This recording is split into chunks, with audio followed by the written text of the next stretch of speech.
Alright, what is up, everybody? Here for day 3 of our Elden Ring playthrough. So, yesterday, we managed to beat Margit, clear out the majority of Limgrave and the Weeping Peninsula. And so today, our main goal is going to be the first legacy dungeon, Stormvale Castle. It's a very fun little area. I certainly enjoy it. So, I hope everybody likes this as much as I do.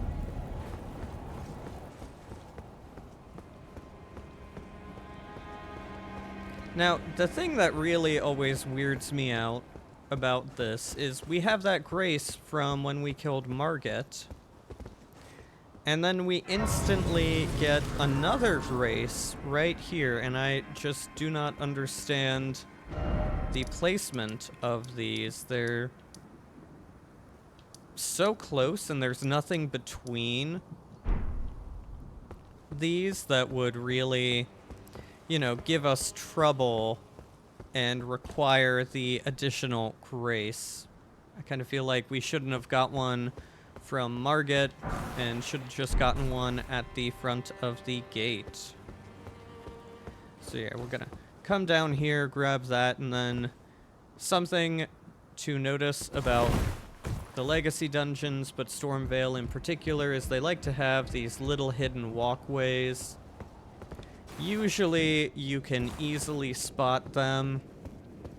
You just have to be at the right angle. But you can pick up some useful little items if you go through them.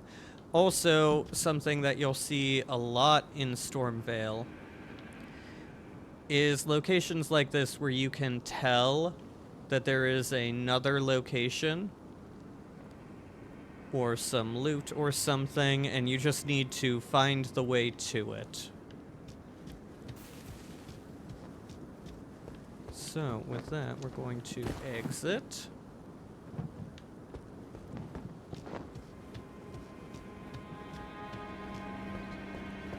Coming all the way back here. And up through this little path in the side that is barely noticeable. I certainly didn't notice it the first time I walked through, but it is there. We'll come on back. And then we can already see through the main gate lots of items. This is a trap. You there? Come over here, would you? As our very creepy friend is about to warn us. You're tarnished, aren't you? I would advise against taking the main gate into the castle. It's tightly guarded by hardened old hands. Oh, try the opening right here. The guards don't know about it. You'll breach the castle undetected. Fair enough. You certainly don't have to trust me. Well, if you must go through the gates, I'll signal them to open. But of course, I'd advise against it. So yeah, this is our rather creepy friend, Gostock. Not a huge fan of him, but he has some good advice here. The gates! Open the gates! So he is right that going through here is a very big trap. You can kind of see up there they've got some ballista. There's a good 10 of those pointed this way. And you can run through here. It is the quote-unquote straightest path to the boss. However, you're not going to be able to easily fight things. You're mostly going to be running and dodging. and it's not the greatest of times. So we are going to take his advice and go through this side entrance. Notably, if you don't tell him that you're going through the main gate, he won't tell them to open it. You can open it later. You can see that little balcony up there. There's a room in there. There's a lever. That will open the gate. It also has, yeah, you can see the grace up there from that room. There's also a hole that will drop down right back here to the beginning. But, you know, I just like having it open right off the bat.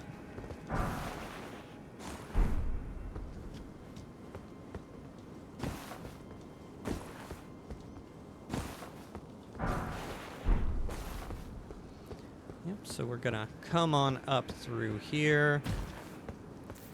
And very quickly, we are going to get a rude introduction to some of the new enemies we will be fighting here, which is that bird over there. There's a lot of birds in Stormvale Castle. Some psychopath decided birds needed swords on their legs. So that is, yeah, you can see these swords right there. That's something we'll have to deal with now, hopefully. Unfortunate.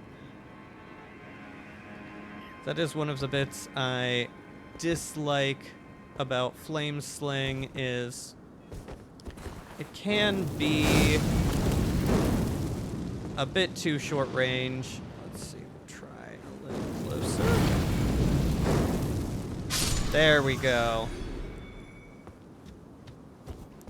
Wasted a few shots, but we got there in the end.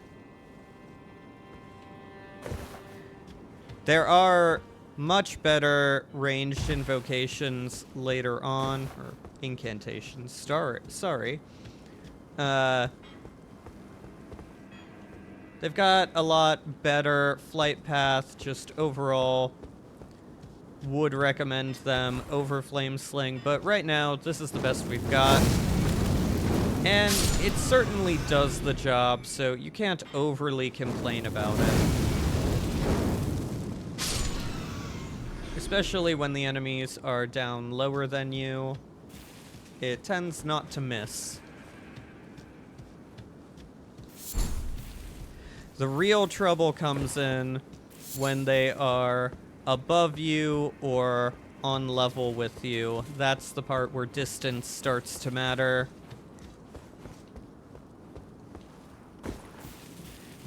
Now, all of these, if we approach too close, will aggro, they will dive at us. Birds and other flying enemies tend to make the camera go a bit wonky, and that can make them a bit more dangerous than, say, your average soldier or skeleton. So for the best safety, always good to have some sort of ranged option to just deal with the birds before they even take off.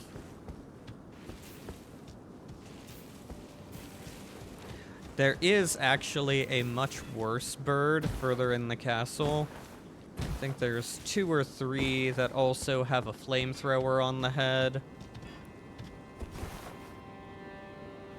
They are obnoxious, to say the least. So we've got this bird here. I think we're too far. Yep, we are. See, I'm trying not to get too close because there's 2 birds hidden up in that tree. And I would prefer not to aggro them. Excellent. Gonna try close. Damn it.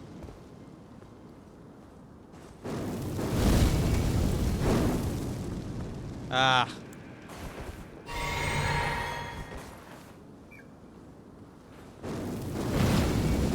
Keeps going up. Well, fuck. Oh, we get the lovely intro to how the birds come at you. Yeah, as you can see, very easy to miss the swings. Thank God that tree is there. Ah!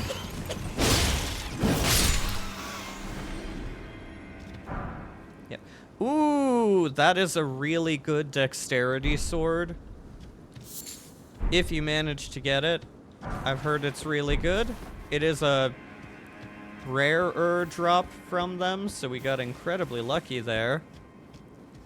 But people interested in it can just farm these. There's a better spot later in the castle for farming the birds, but, you know, if you just get lucky, then you'll just get it right away.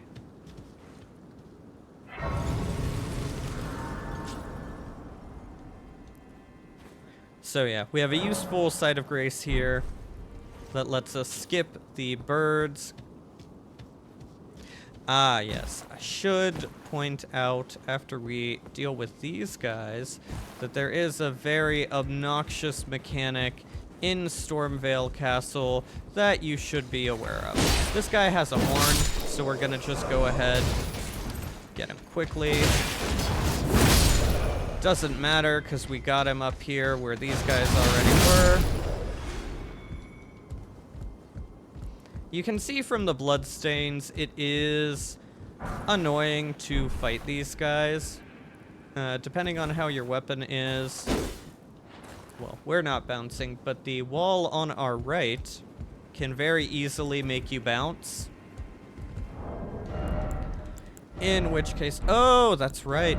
I forgot we got another talisman slot when we beat Margit. So we're just gonna go ahead and have that, nice little regen amulet equipped for some passive health. We're gonna grab this and then run back, because there's a guy up there who will start raining fire down upon us. Looks like he didn't see our very quick incursion. And then we got these guys, who are very easy to deal with. Alright, we're gonna stealth for this bit. We've got a guy patrolling back through here.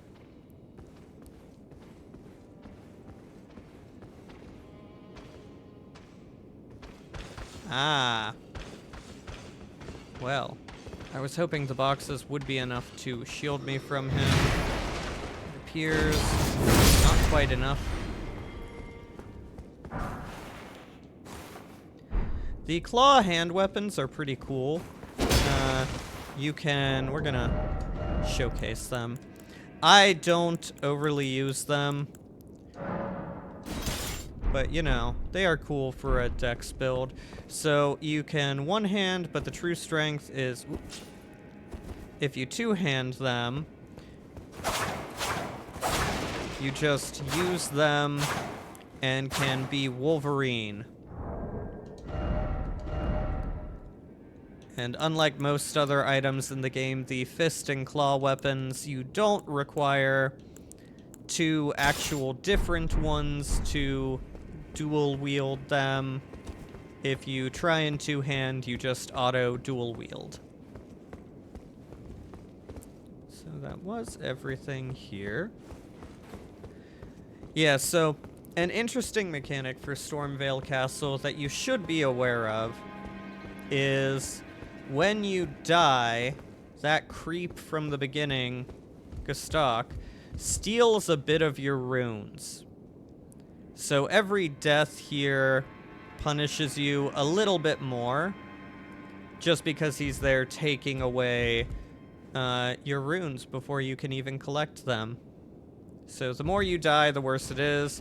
Aggro these guys. As you can see, these are exploding barrels, and they have fire, which is a very painful combination for us, so we're just going to miss him. Get hit.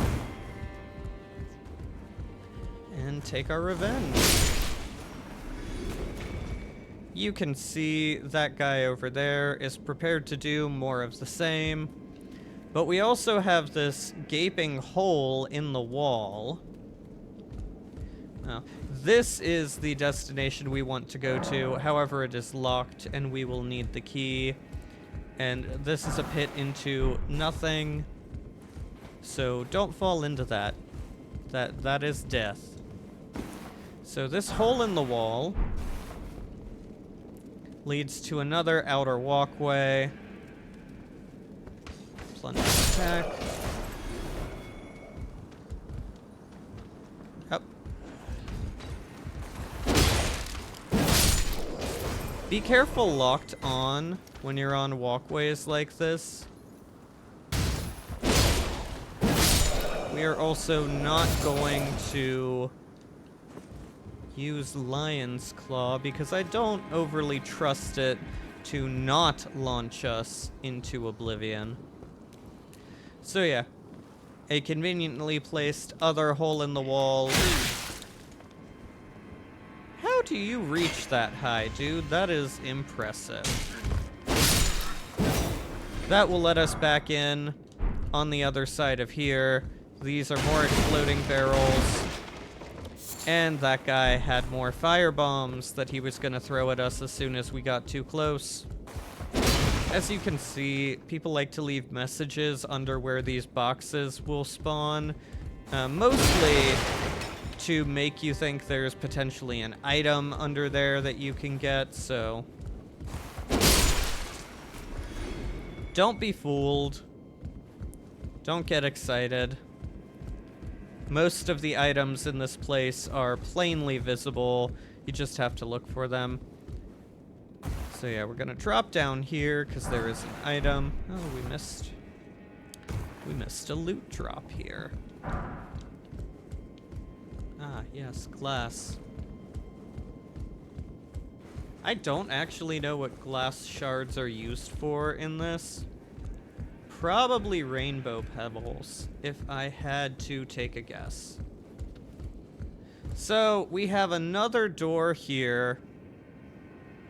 And this is going to be something where, if you're not prepared for it, you're gonna have a rough time. Our creepy little guy, Gastok, will come and lock the door on you, and there is a banished knight in there. He is not easy to take in close quarters, especially if you're not prepared for him. So we're gonna go ahead, pop this early, open her up. We have our lantern already equipped, so we can still see in here. Here's the cutscene. There's his creepy laugh. The guy's over here. He's gonna charge. He's gonna dodge. And Lion's Claw. I made that look far easier than it actually is if you're not prepared for it. Oh, this is also the key that will get us through the door earlier. There's also a charm over in the corner. Don't miss this. And yeah, that's pretty much it for the room. The lantern is very helpful. It is a darker room. Also, the door is locked. I believe it's locked when you first get in here. So you have to beat him. If you die, the door will be open. You don't get locked in again. But it is inconvenient to always have to go in and beat the guy. You can, if you're not confident in beating him, you can just run in, grab the key, die, and then go about your day. So we're gonna come over here because we've seen all these walkways. We have another, oh. You also have fire bombs for us. I should have killed you before running across. So we can see that. We are not going to be able to reach that. And then we can also see another item over there that we can get to. So we're gonna have to run and jump and aim better than that. Don't clip on that corner.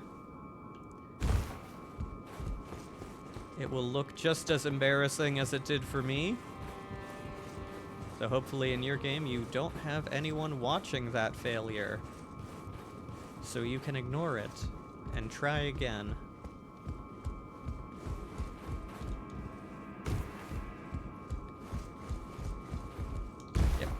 So running jump will get you over. And then you can see we can't make it over there. We're gonna have to drop down later in the dungeon to get that item. We do have this guy. Oh. Oh, and we've got crossbow guy. Is there one more?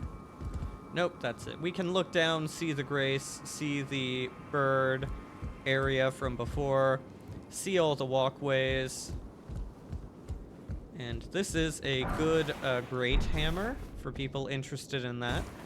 It is just a literal giant cinder block on a stick. For all you hammer lovers out there, that's your weapon. Or at least, that's one of the ones you can get super early. So, we have gone about our day, gotten the items up there. So now we are going to take a left from here and continue on. There is, of course, going to be a person to ambush us on the left. So we're just gonna say, be wary of left. Leave a nice little warning for people who don't want to get shanked. We're gonna roll. And kill him for his insolence. We have another one over here. Nice little bit of loot there. And then, so here we can see some areas from later in the game that will be going. You can already see the bird that's going to ambush us up there. But for right now, we are going to walk up these stairs quietly.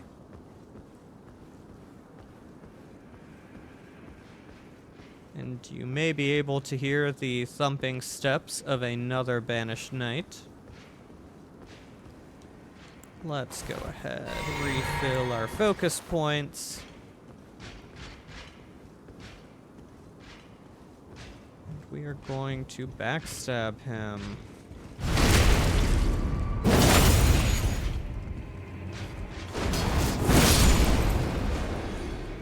Lion's Claw, cannot recommend it enough. Great Ash of War, absolutely love it. 10 out of 10, do recommend. So, as you can see, he's patrolling here. But, as long as you don't immediately run in, you can get a nice backstab on him for some good damage. And then pretty easily deal with him. The Banished Knights are pretty cool enemies overall. I enjoy them for the most part. They do get hyper armor on most of the attacks where they have the wind about them. This is a shortcut we will unlock later. If you try and fall down here, you're gonna die before you can activate it. I'd be interested to see, there might be some way to, like, fall on the edges of the wall there, those beams, and, like, mountain goat your way down. But we're not gonna try it. We're not gonna be that risky right now. So we're gonna backtrack just a bit. So that lovely bit of loot that we couldn't get before would be reachable from over here. However, this one in particular, there is a gap, but we've got a separate bit of loot to collect. Instead, we're gonna come over, and yeah, we've got this nice message directing us to try down. Be careful not to go too far over. If you miss it, you will just tumble to your death. That is why we got the grace and backtracked. Just, you know, in case of death, we can not lose our progress and can start from where we were. So yeah, got some nice crafting material. Ooh. I I'm lucky I didn't take fall damage there. I totally thought I would. And we're going to backtrack all the way back up to the Grace. We'll have a rest to get this blood off us. And then proceed.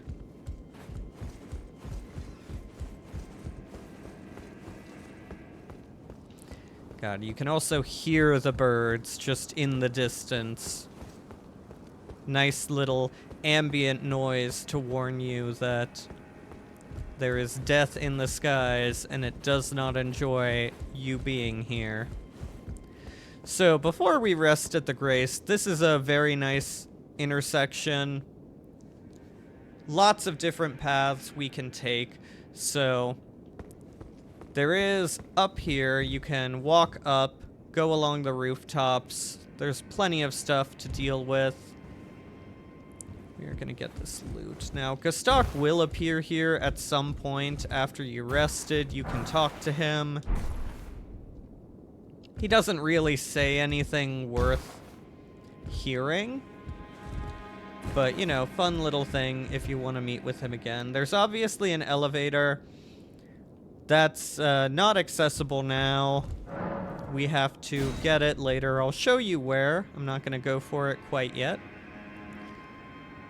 But yeah, the rooftops are up that way. There's a lot of loot you can get and a lot of enemies. This shortcut we haven't accessed yet. And the way I actually recommend is going through the door here. As I was saying earlier, Gustok will steal your runes every time you die. Now, he stops doing that after you beat Godric, and then Gustok just becomes a creepy merchant you can deal with, but he stops, you know, grabbing your runes after that point. So, I prefer to kind of make as much of a beeline for Godric as I can, deal with him, get him out of the way, and not have Gustok stealing from me. That way I can, you know, explore a bit more leisurely, not worry about death. Now, you can... It'll probably take a few tries, but you can make a jump to that roof. That can be a bit of a shortcut. It will take you a few tries to get there. Prepare to fall just short a bunch of times. But that will let you bypass a few things. We're not going to go for it right now. There's also a much safer way to get to that roof if you take the stairs up. But we're not going to do that now. You can see another banished knight down there. We're going to be getting to him, but first we have a lot of birds to burn alive. Make some fried chicken.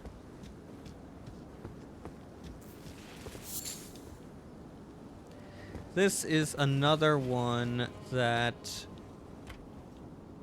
we're going to get him first, hopefully.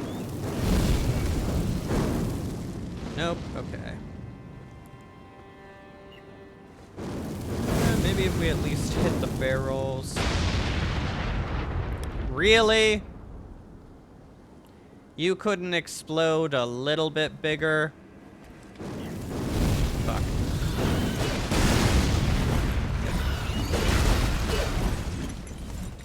Oh. And we targeted the wrong bird.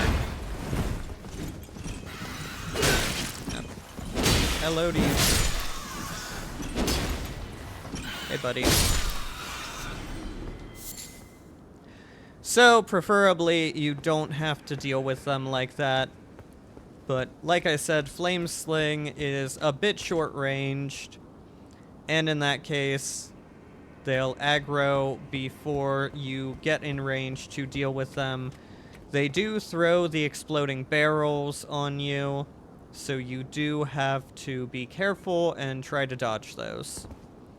Now, there is a... As we try not to jump completely over. There is a drop down here to a little secret area. However, the enemy there is a bit deadly, so I'm going to skip it for now, and that'll be one of the areas we come back to after we beat Godric. You're going to aggro the bird, who somehow does not die from the massive explosion he just caused.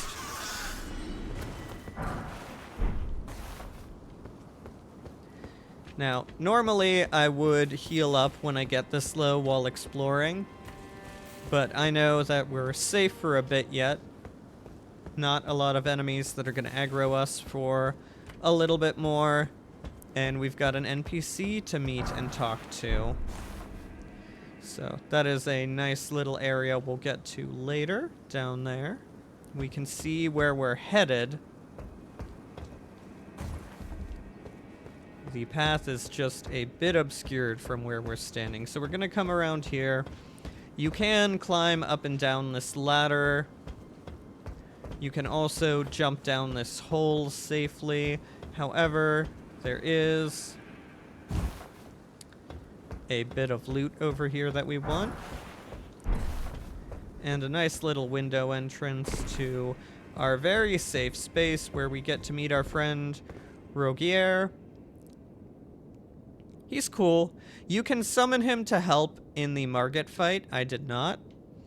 But he's a cool guy. I like him. Nice to meet you. The pleasure's mine. Roger's the name. A sorcerer, as you might have guessed. I'm looking for a little something here in the castle. When I'm not hot-footing it from the troops, that is. But enough about me. What are you doing here in Stormvale Castle? This place is bristling with tarnished hunters, you know. They sacrifice our kind for grafting. Not exactly a place I'd stroll into without a purpose in mind. I see. Here to challenge Godric and lay your hands upon a great rune, are you? You can see it then, I take it. The guidance of grace. Well, enjoy it while you can. I'm tarnished, like you. But unlike you, I've seen neither hide nor hair of this guidance for the longest time. Still, I won't forget how it felt when I first came here, to the lands between. I'm privy to a few magical battle arts. Would you care to learn one? As a fellow tarnished, once guided by grace, I'd love to help you out, if it please. I do really like just buying things from them when I first encounter these guys, make them feel a bit better when they offer it. I don't want to be rude. The battle art you've learned is of the Glintstone family. They were conceived at the Great Academy of Rea Lucaria, to the north of this castle. In the past, they obeyed laws which contravened the Golden Order, or so I'm told. Fascinating, isn't it? That the Golden Order was pliable enough to absorb practices that contradicted itself in the past. With the Order broken, twisted, and in need of repair, such adaptability is more important now than ever. So yeah, cool dude, snazzy light armor set. You will acquire that later. But overall, great NPC. Roger's really, really awesome. We've got two dudes here who aren't aggressive now, but can be later. So it is just easier to go ahead. Whoop. We are going to... Oh, fudge. That's not what we wanted.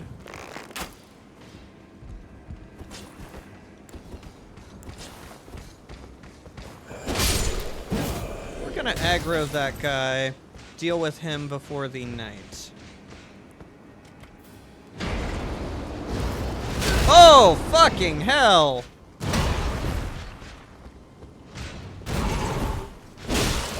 Buddy, that is cheat to get around the corner like that. That is criminal.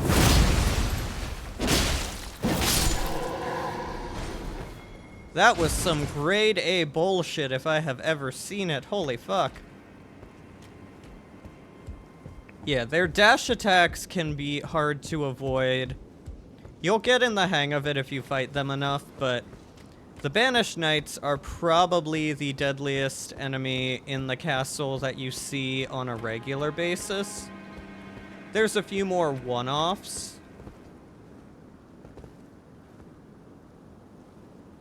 Huh. We got ourselves a little rat over there.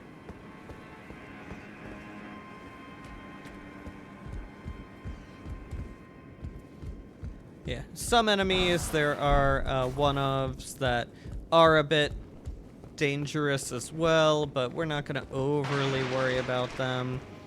We're about to come up on one now to our right, but gotta deal with this guy first. So, yeah, look at that. Same thing as that boss that kills you in the intro. Not a fun thing. Luckily, if you're not feeling confident, he can be cheesed rather easily.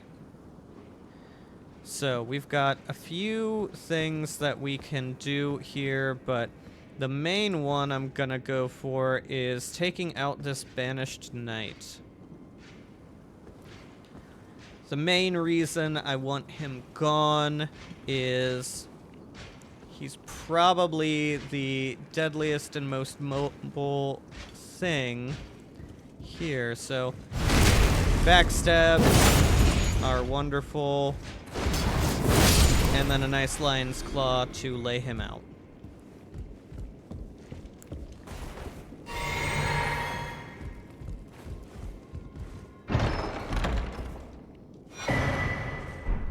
Grab ourselves that mimic veil. And then we're gonna have somebody over here. As you can see, there is a door here. It is, however, locked. Or does not open from this side, which is a fancy way of saying, hey, it's locked, but the key's on the other end. So we're gonna go ahead, kill those guys. And you know what? We're gonna just go and open that door so you can jump over those sacks, come over here, find a new guy. Pick up some loot.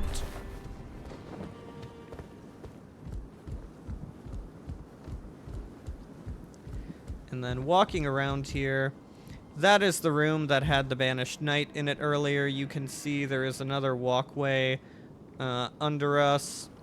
And that is that front area. There's the main gate there. So this is a way you can use to come in from behind the ballista and sort of start killing the people around the main gate, cleaning that up, and grabbing all the loot and everything.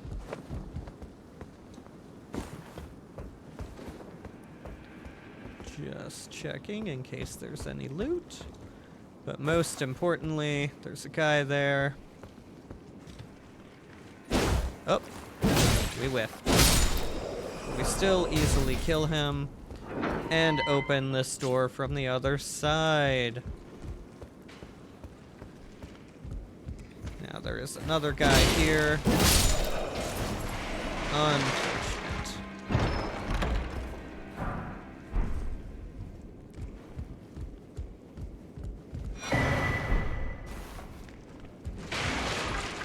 So, I said before you can cheese this guy.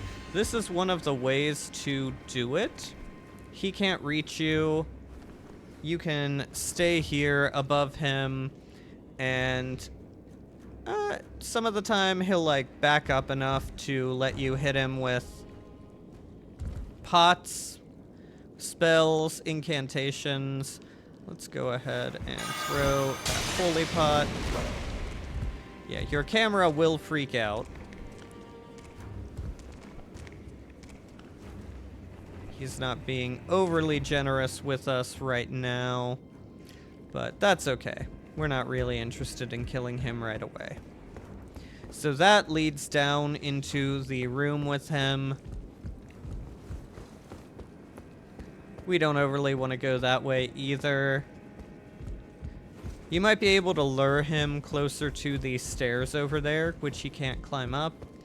That might be a better shot to deal with him. Instead, we're gonna come over here. There's some dogs feasting on whatever's dripping from this troll and the bundle of corpses that they used in grafting.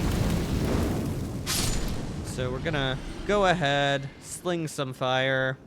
That brave man just jumped in without dealing with them at range. Gonna check. Okay, cool. He is still angry at us, but doesn't seem to have registered that we have moved. So we're safe. Grab some flesh. Grab a chrysalid memento. I am surprised you made it all the way here, dude. That is impressive. A for effort. We're gonna run quickly through this doorway. And look at that. Shortcut back to the Grace. So, huzzah. All our effort has paid off. We now have a shortcut right back from the Grace, so we don't have to deal with any of those banished knights anymore. So he's gonna come over, he's gonna be angry. I'm gonna go ahead and do this because I do not feel like fighting him right now. This is one of those repeat enemies that you're gonna fight several times through the game. Once as an actual boss, and then several other times as more of a elite enemy type. He's pretty fast, very dodgy. He's got a shield. Oh, fuck. Long reach. So, what we're actually gonna do is come back up. Hope that he gives up so we can craft items in peace. It won't let you craft while you're considered in combat. So we're gonna try and break aggro by getting far enough away. And huzzah. I believe he is weaker to fire than holy.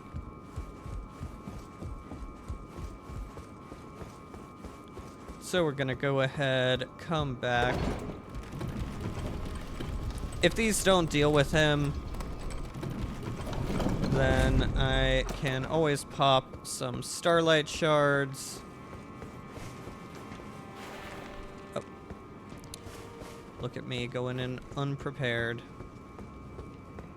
Let's get out of range. And switch the pots we have on our fast menu to the fire ones we just made. Yeah.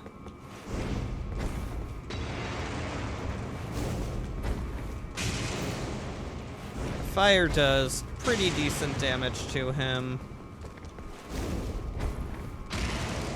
If he gets there into the columns, he doesn't dodge quite as well. Much easier to hit him. Alright. Well, we do have to go and deal the finishing blow up close and personal. That is a disgusting grafted scion. But he has been dealt with. A big thing to note, most of the enemies we've fought up until this point respawn. He is one of the ones that does not respawn once you kill him, so you only ever have to beat him once, and then you're free to walk through this room. So I highly recommend just going ahead and beating him so you have some peace going through this shortcut. Now we're gonna have another dead end here with a nice statue, some upgrade material. And luckily, we already picked up a stone sword key from elsewhere in the castle. So we're going to unlock this. Now there's going to be 2 of the tougher guys. We don't have Lion's Claw, so we're going to rush in, deal with him. They have pretty good range, but with our upgrade level, it's pretty easy to deal with them. Now here we have another Wet Blade to go along with the just, you know, standard one from earlier.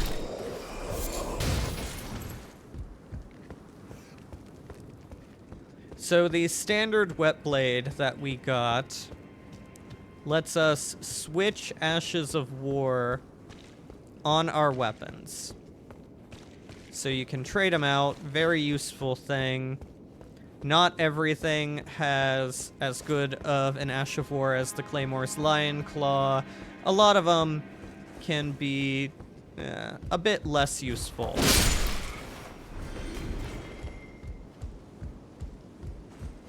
So, getting that early Wet Blade so that you can trade out an Ash of War to something that fits your playstyle better, that you enjoy better, is really useful.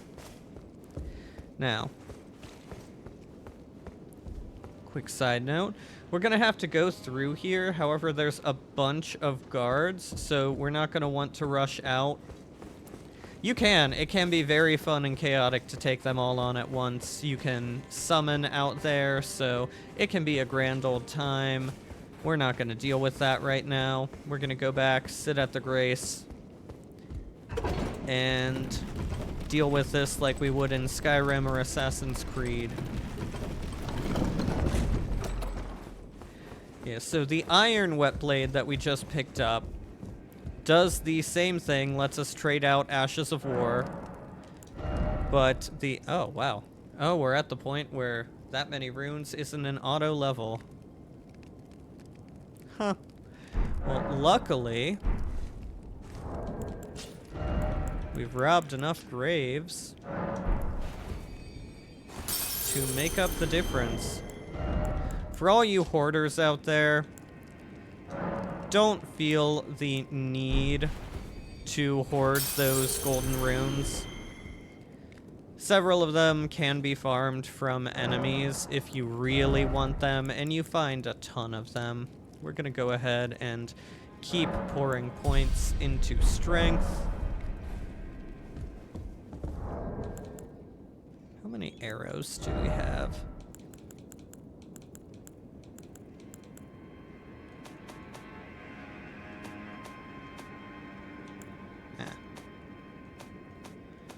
Da-da-da. Ah, there we go. Oh, wonderful. We have 31. Plenty for what I've planned. Yeah, the Iron Wet Blade has certain affinities attached to it. Heavy, which is strength-focused. Keen, which is dex.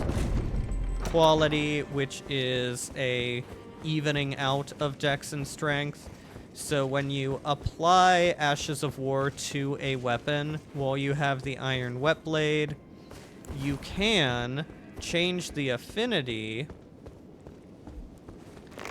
to something that works a bit better for you. So yes, this is how we're going to deal with this. We are going to, one by one, draw their attention. They will shoot at us for a bit, but if we just interpose a wall between us, they will eventually get bored and come to investigate, and we will begin making our corpse fort in this doorway. Yep, must be the wind. Nothing here. Come on, closer.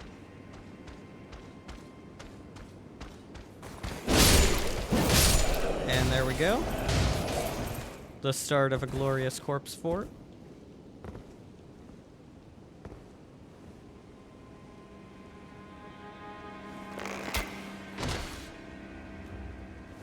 So the guys there will come after you, but you have to get a headshot. Once you do that, he will come down. You can already see someone has taken his place, and he is going to repeat the same thing these two lovely fellows did a few seconds ago.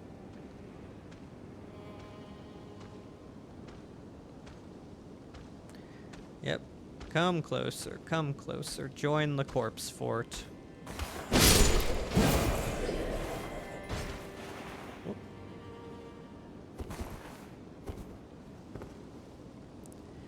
So yeah, this is a bit tedious. We're not going to clear out all of them,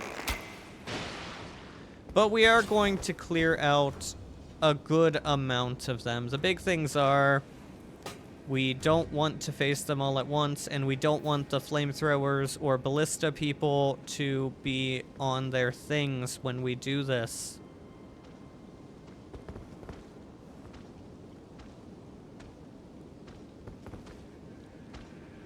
Now, you don't have to build a corpse fort here. Feel free to take this on however you want, whether that is going it the safe and slow route, or that is going the balls to the wall, jump out and attack them bit.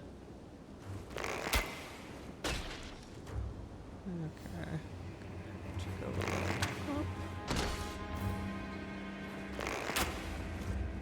There we go. I have a short bow, not the best range, so... Oh, wow. You can see that guy just ran like the Flash to man that flamethrower.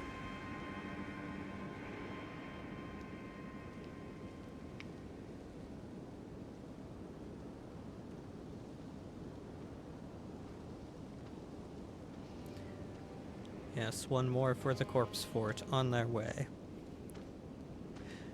Yeah, tackle this puzzle however you want. I'm just showing a very safe way if you are intimidated by the number of enemies or want to do a safer and less risky way. We can do risky because we just leveled up, so there's not a lot for Gustok to steal. But, you know, I kind of prefer to take things slow and simple. One body at a time.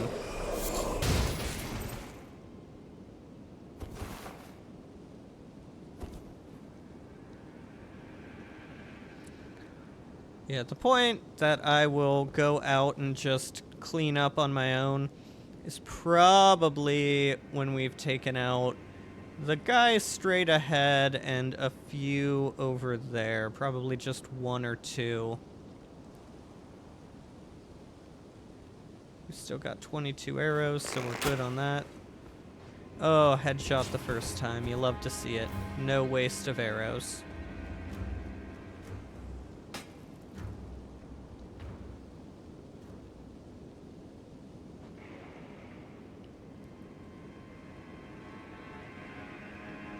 It also helps that they are clearing out some of the barricades for us. It's easy, they go down in one hit, but you know, better to have the open area to move through before we actually need it. Oh.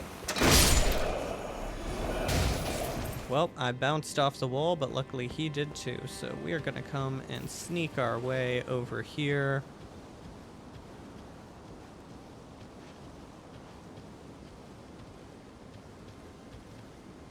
Oops, thought I heard footsteps.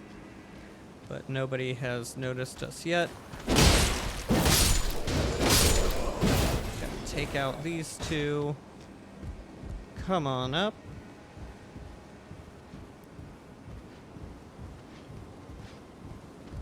Take out this dude.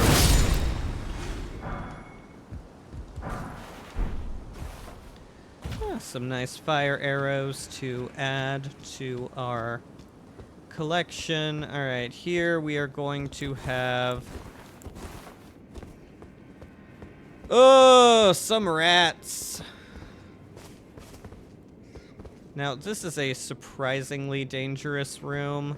because the number of rats. Rats are very easy to underestimate. You'll think you can take them, but there's always like one or two more hiding that'll do a good amount of stagger damage. And they will just stun lock you and catch you when you're panic rolling. Overall, not a great time.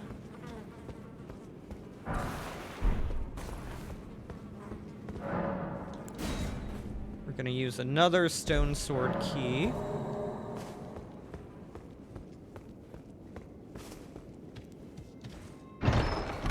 And this room has very important loot for a faith build. You've got the Godslayer's Seal and the Godskin Prayer Book. The Godskin Prayer Book has some good incantations in it. The Godslayer's Seal will boost those incantations. You can make a build all around that. This is a pretty much dead end. It's a safe drop down to that front area. So this is a good spot if you're planning to take out all the enemies. As you can see, like right off the bat, we've got 4 ballista already manned. You can take them out from behind with range. They can't turn and shoot from here.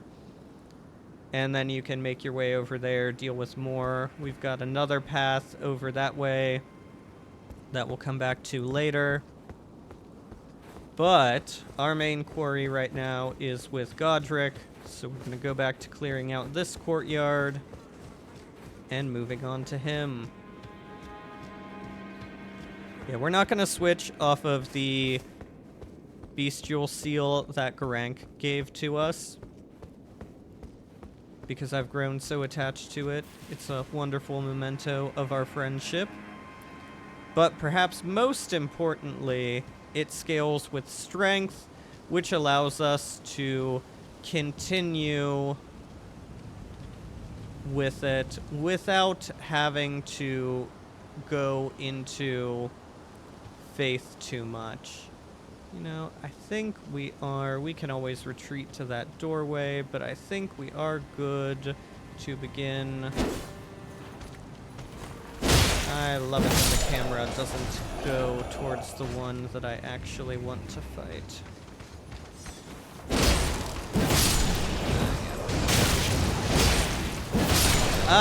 And we are overconfident once again. I forgot they knew that Ash of War. As you can see, we almost died.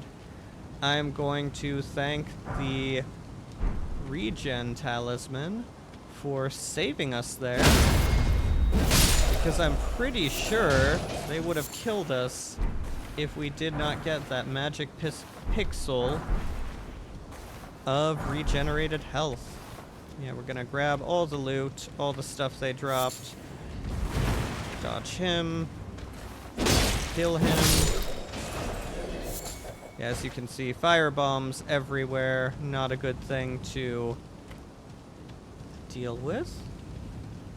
We can come here, get a backstab. I do not like that the backstab isn't killing them. We're gonna have to see if we've gotten enough to level up our weapon a bit, or just put some more points into strength before we deal with Godric. So yeah, we're gonna come over here, get the nice bit of loot from this.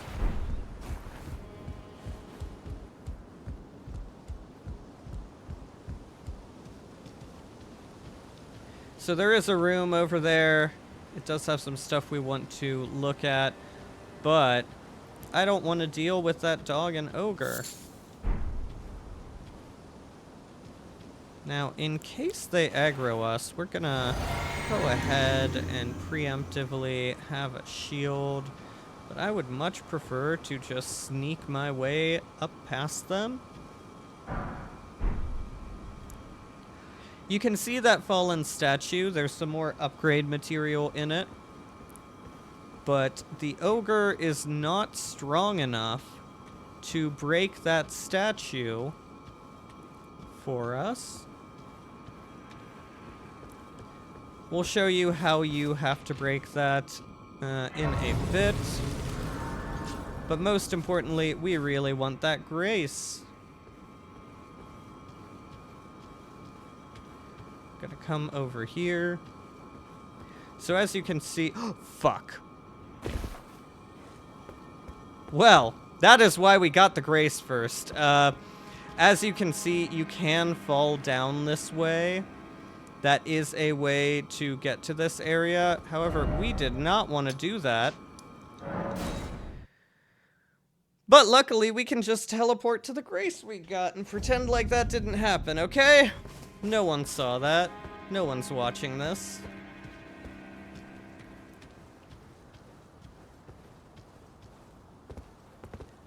Instead, we're gonna stay a safe distance away and pillage that. Now, this door leads to that area, but once again, does not open from this side. There is that pathway that goes up there. I am fairly certain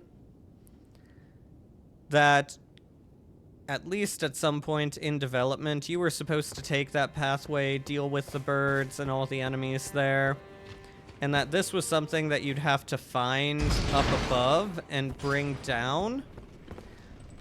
I think someone either forgot to turn that lever so that it doesn't work until you've activated this, or they realized that the pathway they had made with the birds was super annoying and gave us a freebie by letting us call that elevator. So we can see some jars. They are aggressive, sadly. We don't get our friendly Alexander from them, but well. I'm gonna go ahead, get this grace, and look at that. We are already at the boss. Now we could go and fight him, but we are gonna come over here. Now if you kill a jar, because sometimes you gotta, you will see Alexander's brother or cousin will come. He cannot make it through here, so we're just gonna get him to trigger an attack.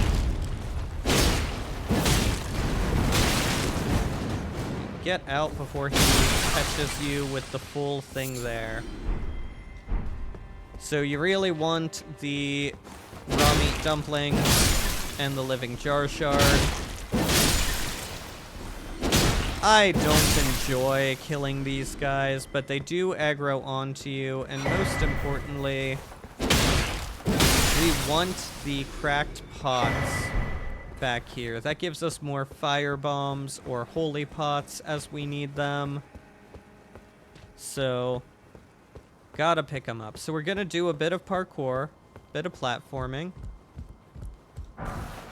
Grab these, run and jump onto here, and make our way around. Run and jump.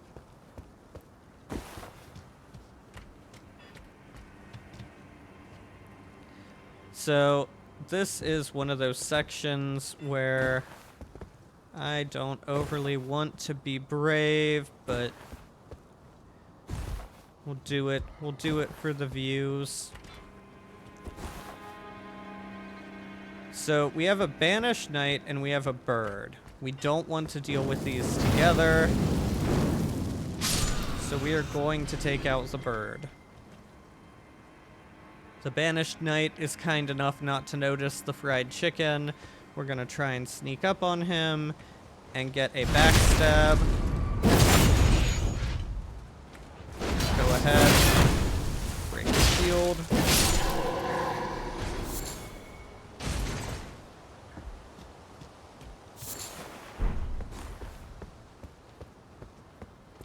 Yeah, don't go too ham swinging at the Banished Knights. When they start their little storm charge attack, they gain a ton of hyper armor, and you need to be ready to dodge that. So you don't want to get too locked into attacking animations. You'll be able to stagger them for a hit or two, but eventually what's going to happen is they'll start their thing. You'll expect them to get staggered. They won't be staggered. They'll do their storm charge, potentially knock you down, knock you off balance, and then they will follow up with a few hits, and you're not going to be able to survive a ton of what they're giving you. So, you know, be cautious. Deal with these guys. They don't look harmful right now. But if we were to walk down here, they would start throwing shit. Same with these. Just clean house to begin with.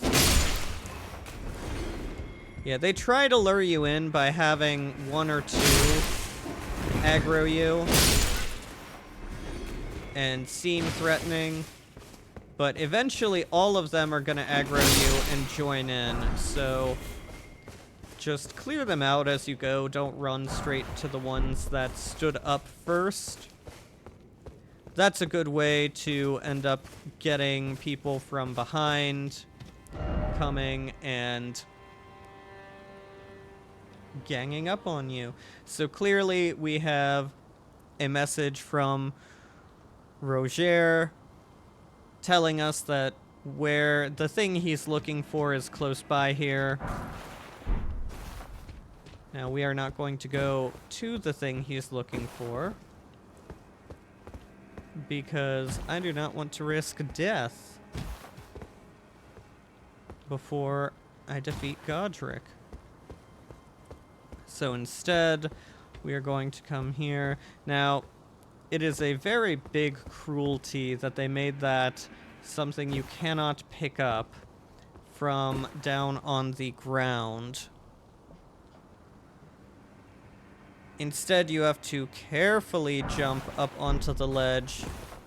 And I say carefully because if you are holding too far forward, you will just go straight over the ledge into the void and die.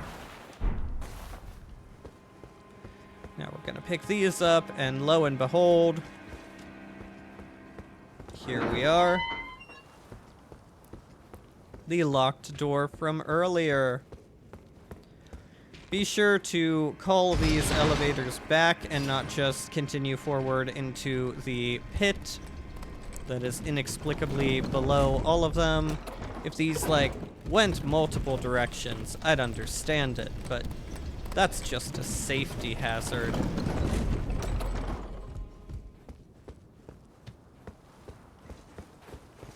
So we are going to walk all the way back.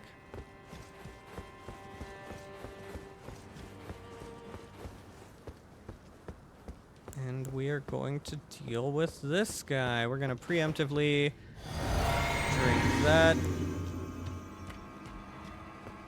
So we're going to get a few free hits in. He's got some swords people with him. We're going to hope to not overly worry about them. But you know what? That ended up backfiring spectacularly. Okay, bud.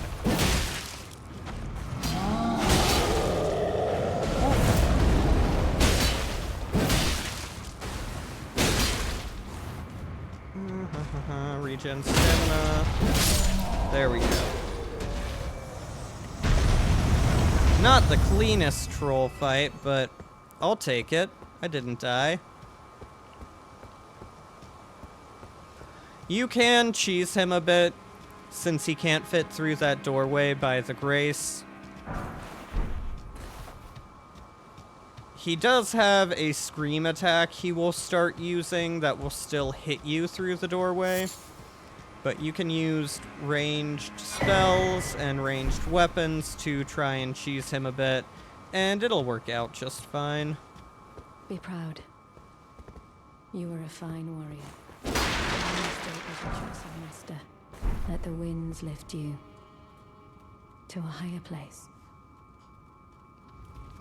So yes, anyone that kills a banished knight and stops us from having to deal with him is a great person in my book, so A+ NPC. Well, who do we have here? Tarnished, are you? Clearly not one of Godric's lot. I am Nefeli Lu. Tarnished and warrior, like you. I'm here by decree of my father. How utterly repellent this is. This grafting of Godric's ill befits a lord. He's tainted the very winds. If you intend to challenge Godric, I ask you call upon me. The winds run foul with his deeds. I'm certain father would permit me aid the fight. Yeah, so Nefeli is a cool NPC. If you come and meet her, talk to her here, she can help you against Godric. I do recommend getting her assistance. Well, we lucked out. We didn't aggro the bird. Or what I mean to say is the bird we lost our targeting on, but we still hit him. These are the birds with the flamethrowers that we don't like dealing with.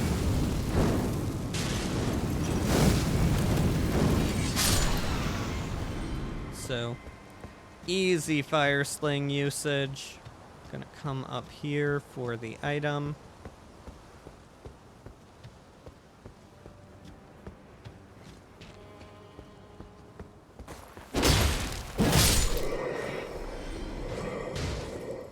And boom, there we go. So yeah, there's the courtyard. I feel like that was the intended way and someone just didn't push the right button, and we are allowed to use the elevator before going up that way. That statue there, the troll we just killed, is how you break open that statue. Unless you're spending a lot of upgrade materials to try out a bunch of different weapons, you won't overly need what's in that statue. It's nice to have, but luring that troll all the way from here, because you've got to kill both the bodyguards, all the birds along the way, and then also that ogre and dog before you even get there. That's just a bit much to break that open. So as you can see, we have the golden summon sign for Nefeli. We are not going to take that right now. We are instead going back to Round Table Hold.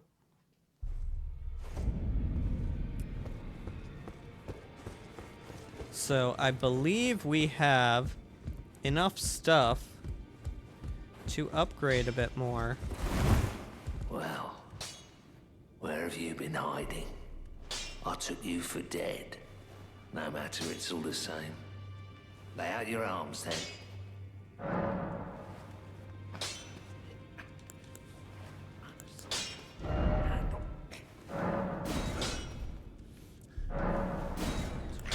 There we go. Oh, we have plenty of smithing stone ones.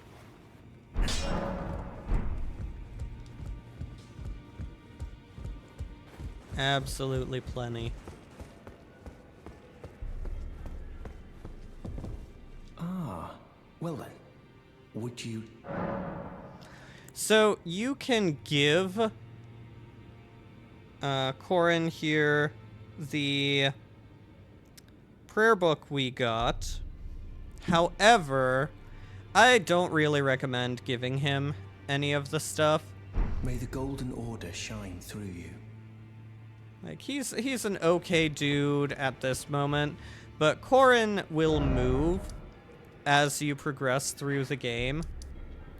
So I don't think it's worth handing over the prayer books to him just because he's gonna move on you. And then if you gave him anything, you have to go and find him before you get to, you know, buy any of the stuff from him. So rather than giving it to him, I say hold it and give it to a much better NPC later on. So we're gonna go and fight Godric. We need 6,200. We definitely have that.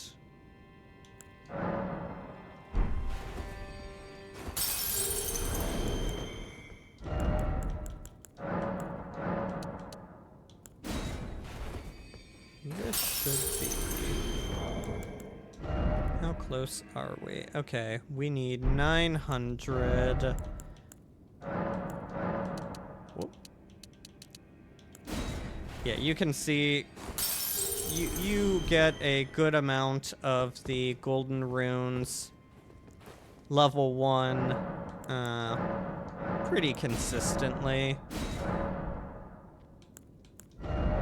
Alright. We are going to go ahead and get a second blue flask to allow us a bit more leeway with our liberal usage of Lion's Claw and incantations. But most importantly, what we're gonna do is we are actually going to show off Engvall a bit in this fight. So once again, you can get Nefeli to help you with this. Totally valid strategy if you're struggling. The boss will have more health if you summon her, and you get less runes when you defeat him. But the nice bit is that it is one more target he can aggro onto, which cannot be understated in its usefulness. So we're gonna go ahead and trigger this.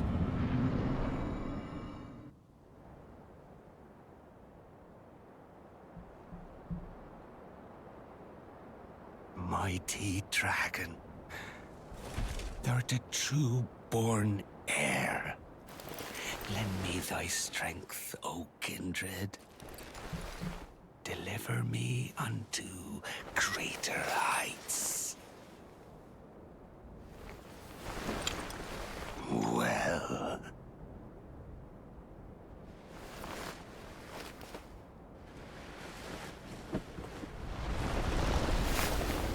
A lowly tarnished,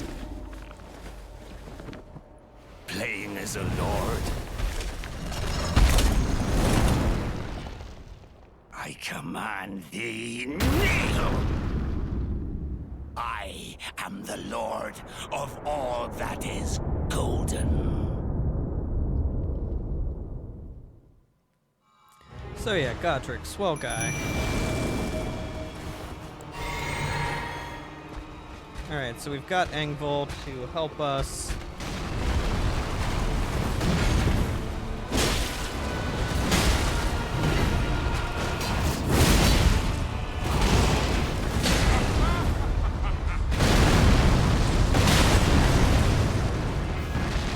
It's not overly helpful. Oh shit.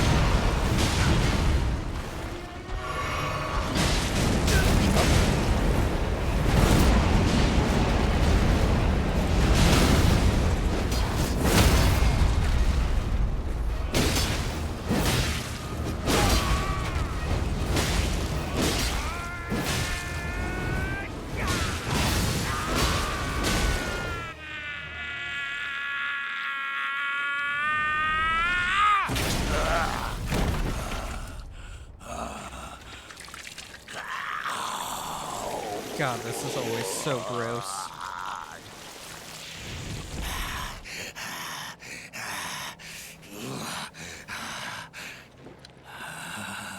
Truest of dragons. lend me thy strength. Ew.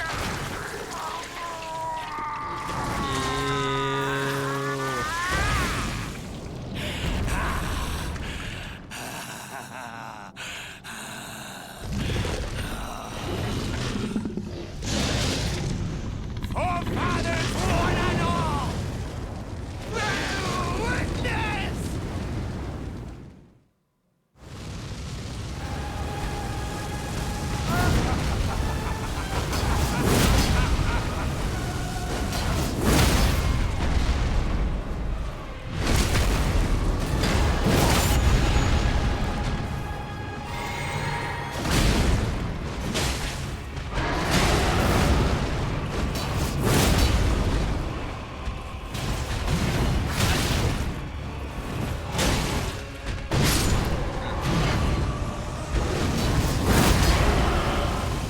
There goes our buddy.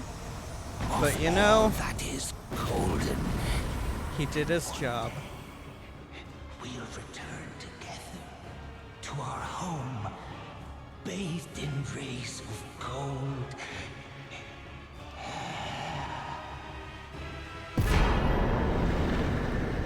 Alright, we have a great rune and a remembrance.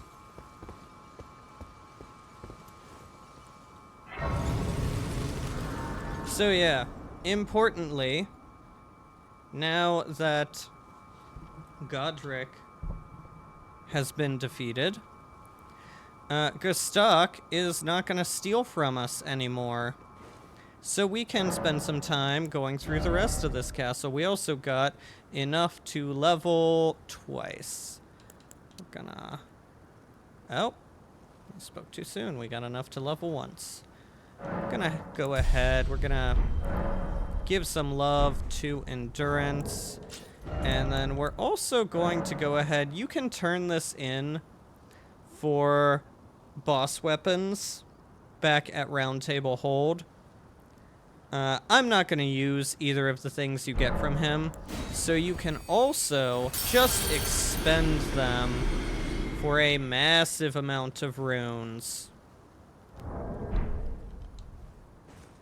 So we're going to go ahead and keep on leveling up.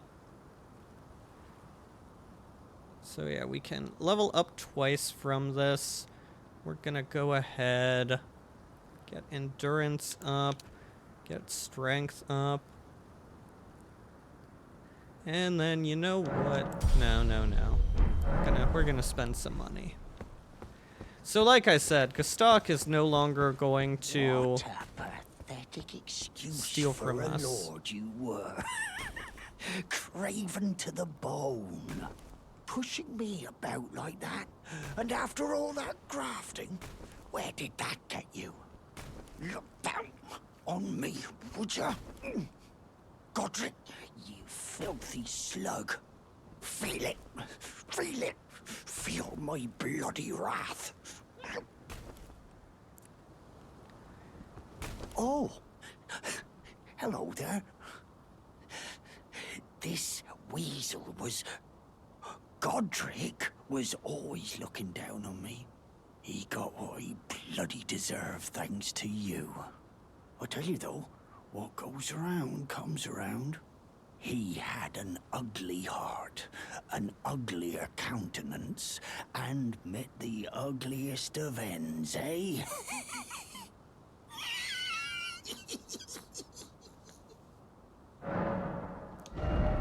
Alright. So, we can buy from him now. He has some stuff that is decent, but the main thing we want is this buckler. That is the absolute pinnacle of what we really, really want to get from him. Also, now that we've beaten him and cleared out a good section of the castle, we're gonna come back to... Oh, fuck. Wrong place. Click too fast.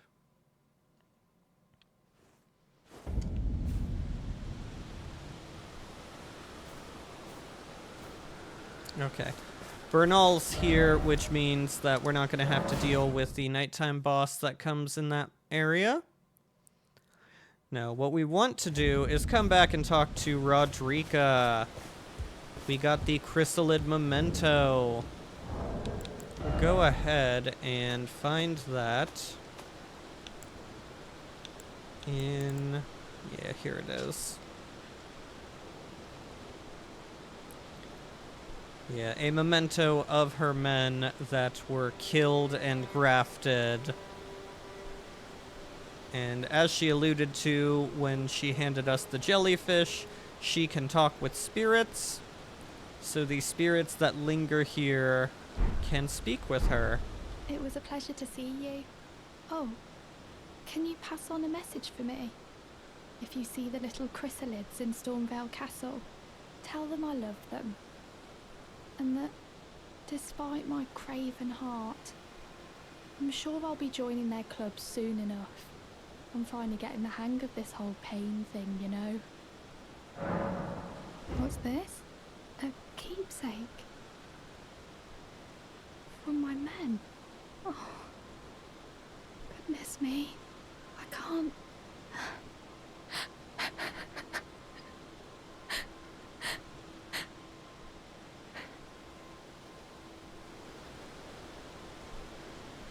They all believed in me.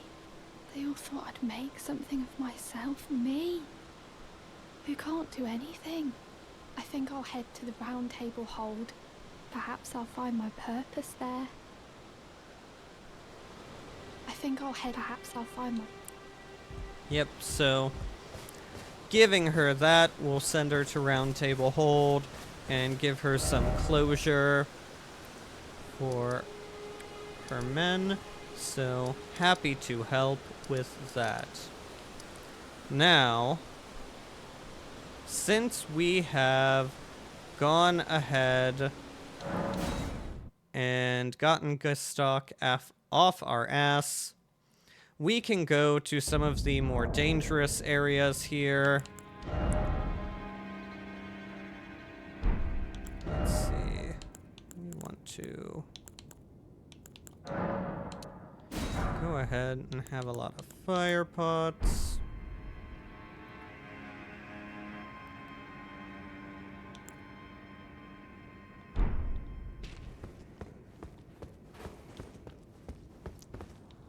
So we opened this doorway earlier. Nice little shortcut into here. We can see there's some hanging bats, which I'm hoping Fire Sling will... yeah, there we go. Take care of. Now they are angled a bit oddly.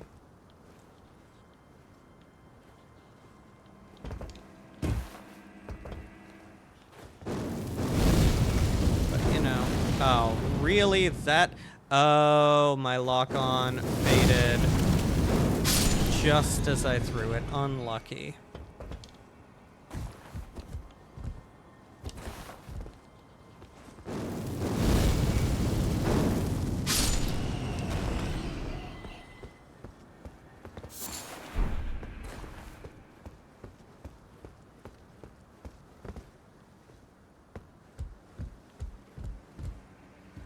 Okay, we do have a little more runes than I'd like for what we're about to do.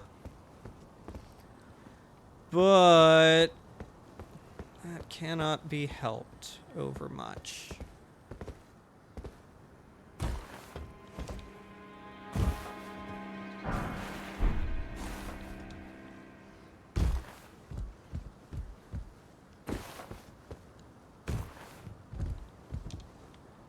Alright.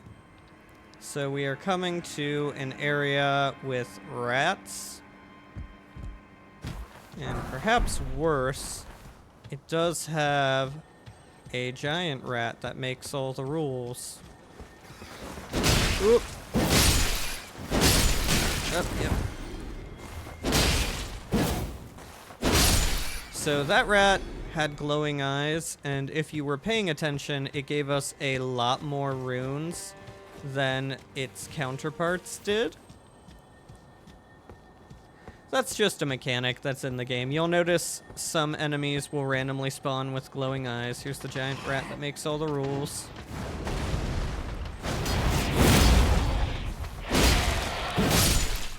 Deal with him. Yeah, if you see glowing-eyed enemies, go ahead and just kill them. Now you can hear there is a scarab nearby. I'm gonna try and get it quickly, so we don't have to come back. So yep, that is a nice little sorcery that it gives to us.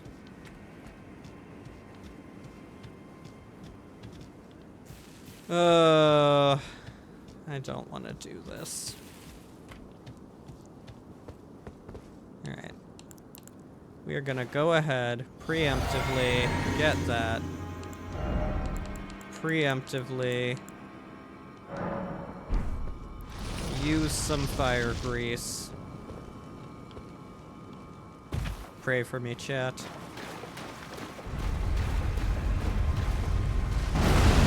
Oh, fuck, we stood too close. And we whiffed everything.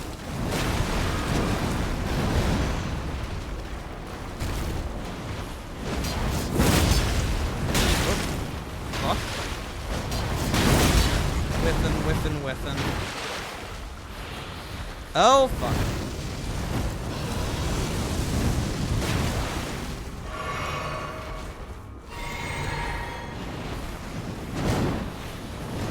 And somehow we unequipped our sword.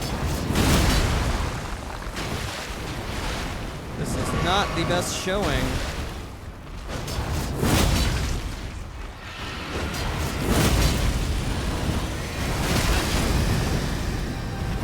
Oh, I was hoping to stagger him before that.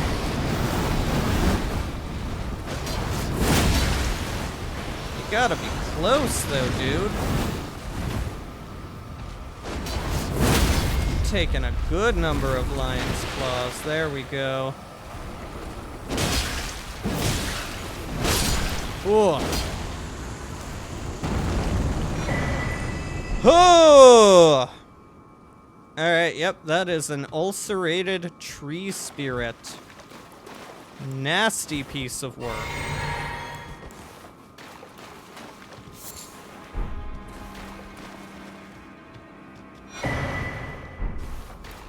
However, we do get some very nice loot from this. And most importantly, we get to see this ugly mug, this creepy death thing. And a nice little talisman. Now, if you hit this, it does bleed. I don't recommend overly hitting it. It will have something that at lower levels will one-shot you. And most importantly, for lore or story-focused people, this bloodstain shows our good friend Rogier messing with this. It's a shame, really. I do really like Rogier. He deserves better than this.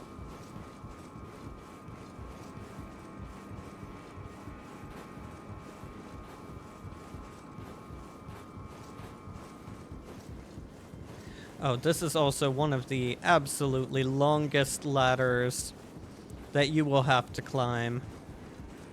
Like, look at that. Look at that. How far we've come. And we can't even look up decently enough to see how far we have to go.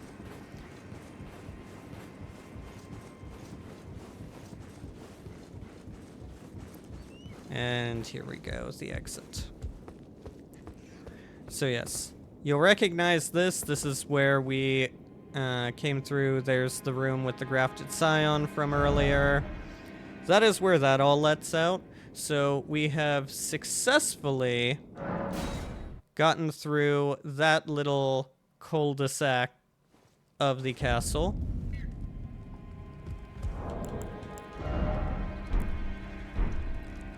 Generously have enough runes to level up.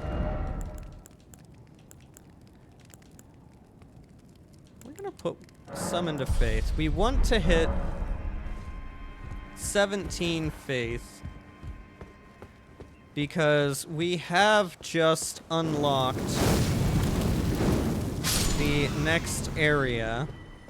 Well, technically we could have gone to Liurnier at any time, but you know what I mean.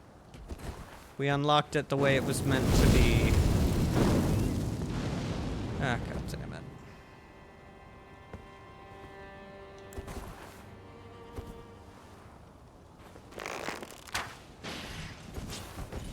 Whoop. Ah.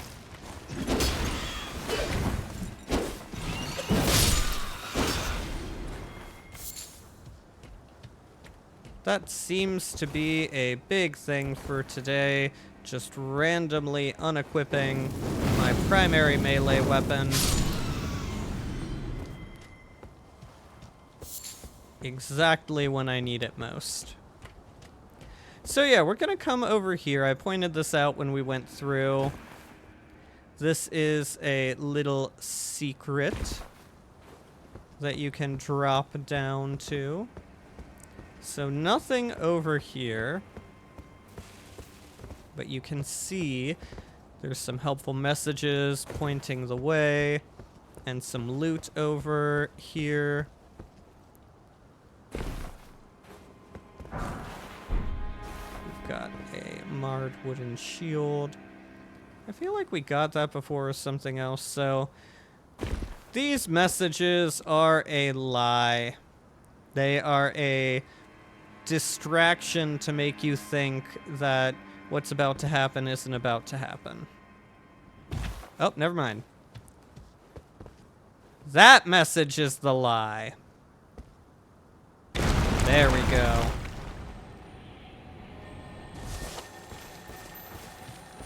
Now you want to... Oh, fuck. Thought I was gonna run straight off the edge. So yeah, you want to go ahead, get that, and then as you can see, there is a very, very handsome dude walking around over there. That is a Crucible Knight. We are going to attempt to cheese him, just cause. He is a decently difficult enemy at any point of the game. Like, you will run into, there are 16 total knights. You will run into 14 of them. Is he following? I hope he's following.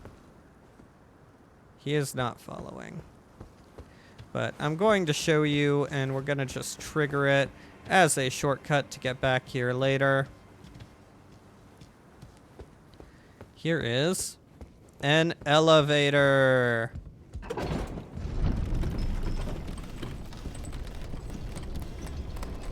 So as you can see, this is the other shortcut back to the grace that we used.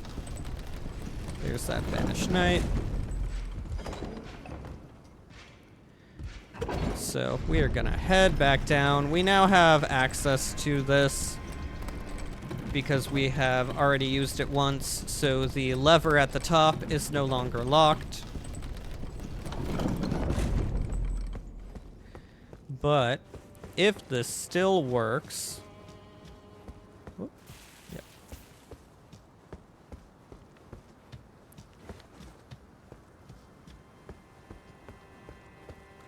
Yeah, so as you can see, he walks over here. You can see a ton of bloodstains.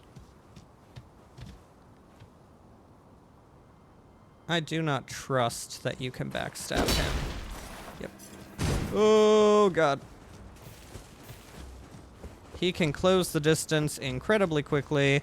He has several dash moves. He has very cool attacks, very hard hitting. Takes very little damage. Where is he? Did he follow us? We want him to be following us. Hey, dude. Make some noise. Yep. He still sees us. god, the whole screen shakes when he swings. Yeah, come here.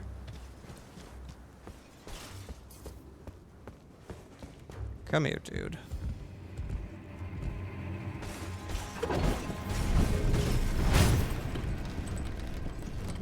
Now, I think I did this wrong. I think... Oh, nope. Did it right. So, yeah. This is one of the rare instances where the hole beneath the elevator has actually saved us a lot of trouble because he fell into it and met his end.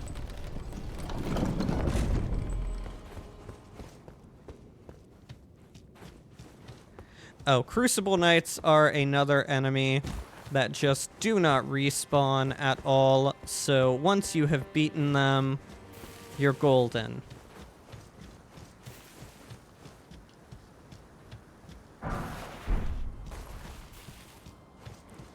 So yeah, we're gonna come in, pick up some nice upgrade material. Check for some reason, I feel like there's something we can get on the left here. No? Oh yeah, just a lily. Just a little lily. But yeah, with that, we have defeated our first Crucible Knight through dishonorable combat. You can, of course, fight him normally. I still recommend sneaking past and activating the elevator. That way you don't have to fight the birds every time you want to come and deal with him. Let's see, not enough to level. Haven't really expended a ton of resources, so we're going to continue on. So there's going to be this dude here. So we're going to kill him quick, and then we've got Crossbow McGee over here.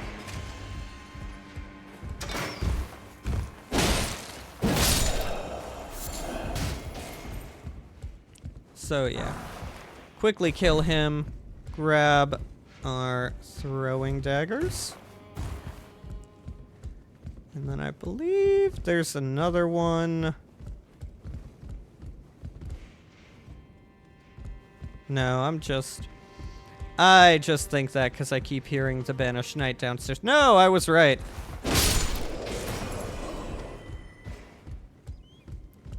So yeah. Oh, that guy's using the grafted greatsword that we got from Castle Morn. Alright, we're gonna run all the way over here because for some reason I thought there would be someone, but most importantly, it's going to allow us to get the jump on that guy who has a horn.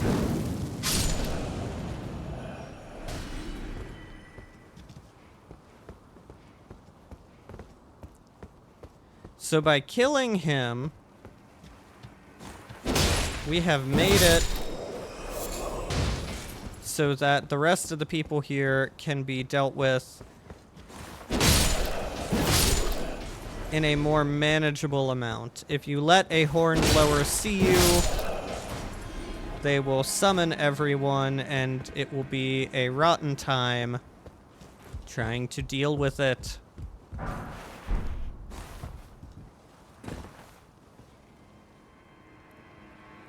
Alright, so as you can see, there is a little shortcut to that roof I showed you earlier. I do kind of want to go down and see what's there. I think I haven't been to where that rat is. But yeah, little shortcut down past where the Banished Knight on the bridge is. We're going to come around here, jump over. All those fires in the kitchen. And then we're gonna come into this tower for a stone sword key. So, as you can see by the bloodstain, there is a trap here.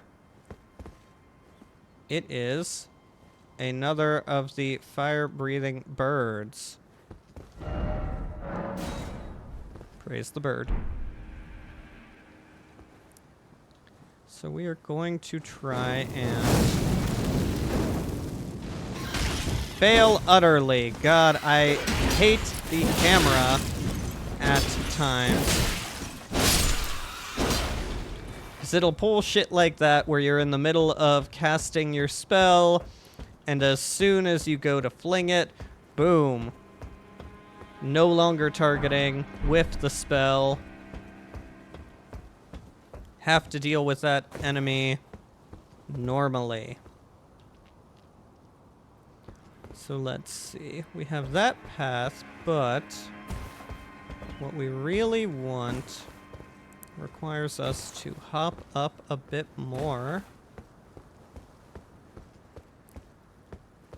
So yeah, that is a path you can take that is going to bypass some things. So what we have here is another trap. There's going to be a lot of people on the left that are going to try and gang up on us. So we're really going to try and lure them down. Now there is AoE on Flamesling. Oh. Kicked me.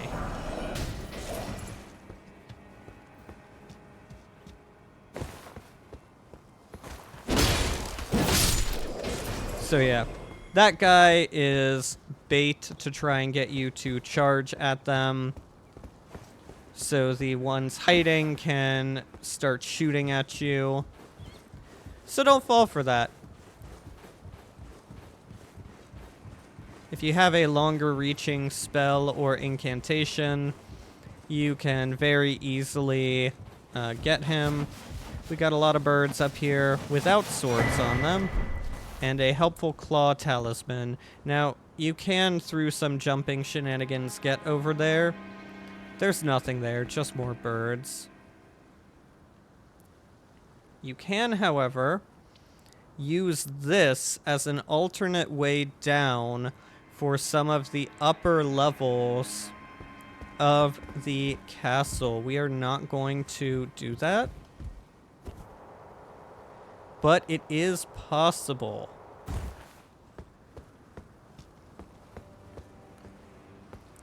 I personally feel like Stormvale is one of the best legacy dungeons for the game. Overall, it's really fun. There's a lot of different paths and hidden things. You can just go a more straight and narrow way. Let's see. I don't think... Yeah, this isn't exactly where I want to go.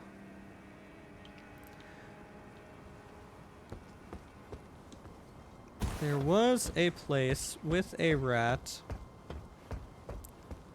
that I saw earlier. Yeah! That place. We're not going to make it from here. We're going to have to go over here.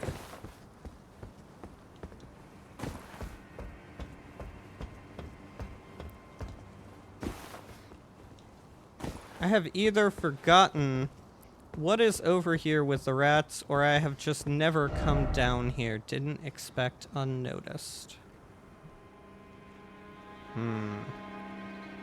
Do we think we survived that fall?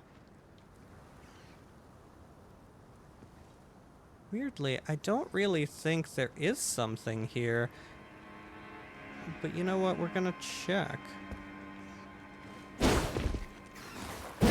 We survived the fall.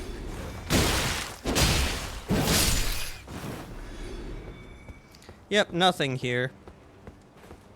So this is that area that is sealed off, and we get the iron wet blade from in here. Interesting that they've got the rats. I think that's so that if you see them, you are tempted to go down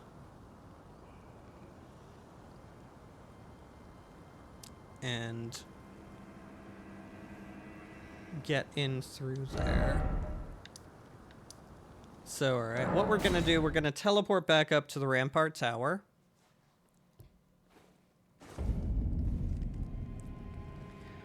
And, you know, since we don't fear Gastok, we're gonna go ahead and try and make that jump. Ooh, barely. See, you can do that, bypass a lot of things, but, you know, is it worth it? Because if you miss enough times, that's a big rune investment in what you're losing when you die that Gastok just takes for free.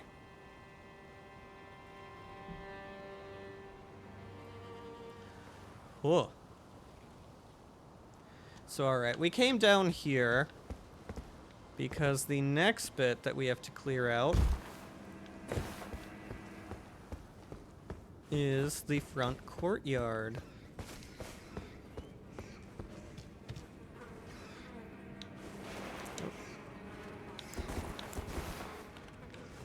Ah, fuck.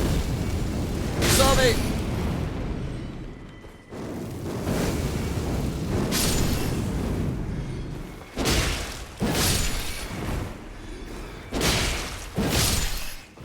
And there we go.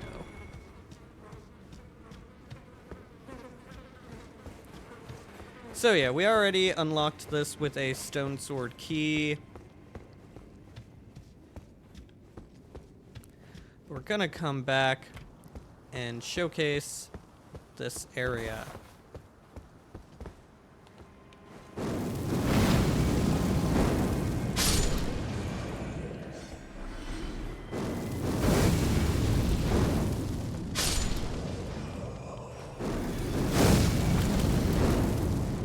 So, a good ranged invocation will very easily start taking these guys out one by one.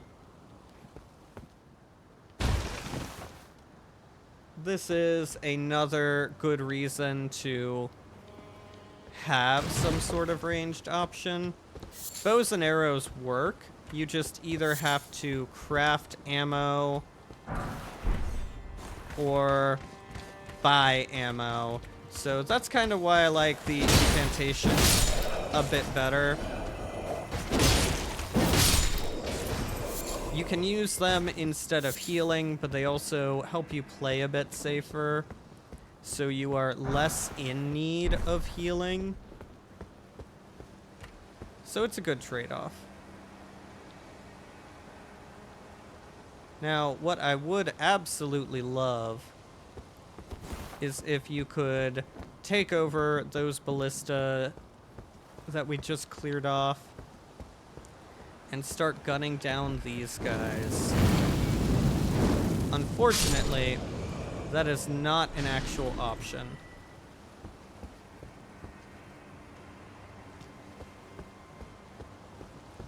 We don't care about that guy as much.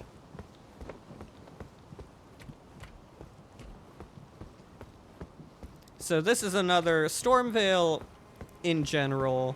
It's a very big Assassin's Creed type area where it really pays to be sneaky and stealth around and deal with the enemies that way.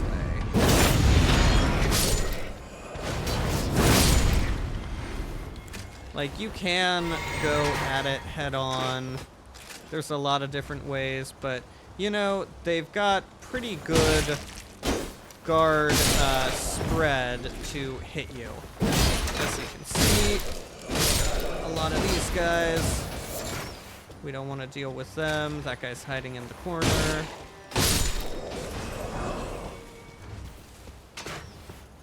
And they just keep coming.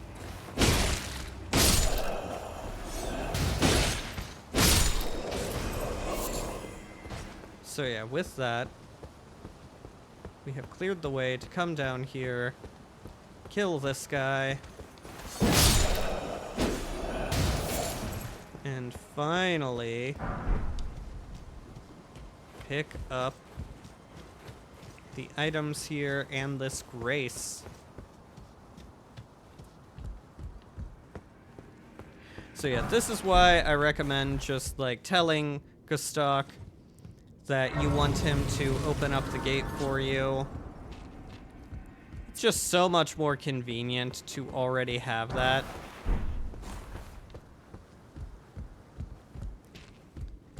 So much more. This is what you have to do to open it normally. Which, like, yes, this is how I prefer to go about it. But for those of you that enjoy the challenge of just running headlong into this and fighting all of these enemies at once, much easier to have Gustok do that for you.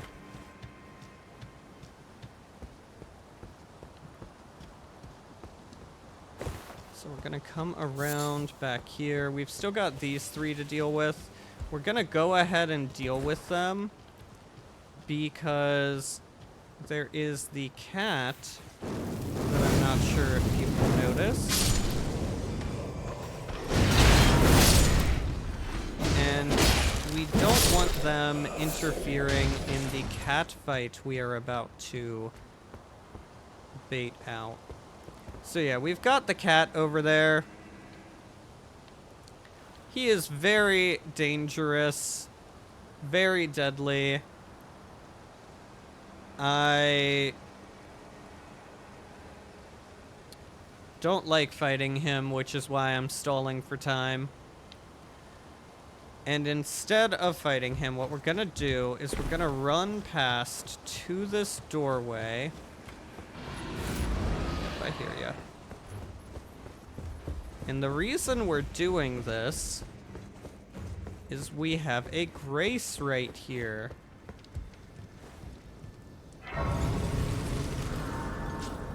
I am not confident in my ability to take this cat on in a single try. So instead, I have gone, excuse me, I've gotten that grace. You know what? We're just gonna go ahead. Summon Engvall. Engvall, deal with this cat for us. Where is he? He's over here.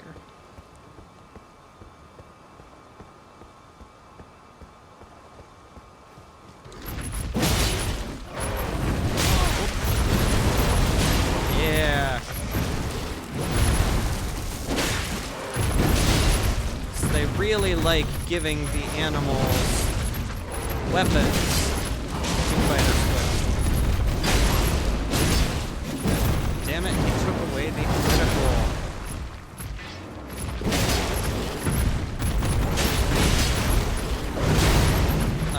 He saved us. He saved us a bit of damage from the cat. Gonna turn down the sound a little on the game. I think it's getting kind of loud. Yeah, so the cat does drop good loot. The only thing is, you know, you have to deal with it. It doesn't respawn, so that is a positive. We're also not going to continue through that doorway because there's ballista we can't reach, lining the path, and it leads to that courtyard full of a ton of people, which is not cleared out, so that would be a very bad time to deal with. We're gonna rest up. Not quite enough to level. Alright. So this bridge, you can see it from the map. We are gonna get to here. Now, unfortunately, there's some golems guarding it. So we are going to run. Now, the good thing is the golems will hurt each other, which is nice. They'll knock each other down, deal some damage. But, you know, we just don't want to deal with that. We've also got an archer golem. Fuck. Okay, I was hoping not to be hit there. We've got an archer golem, like at Castle Morn. Come on, fire. Thank you. And we just don't want to deal with him either. All of these golems respawn.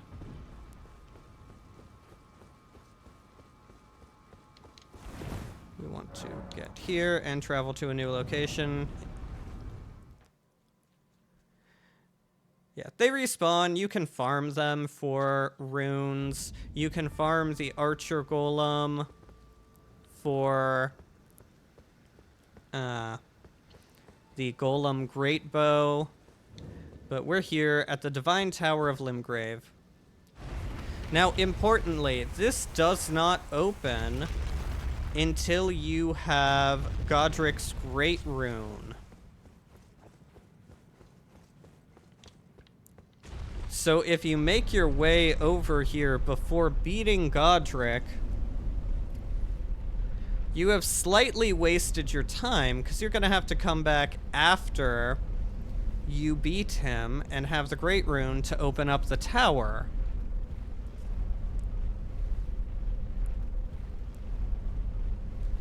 This is also a very long elevator as well to the top.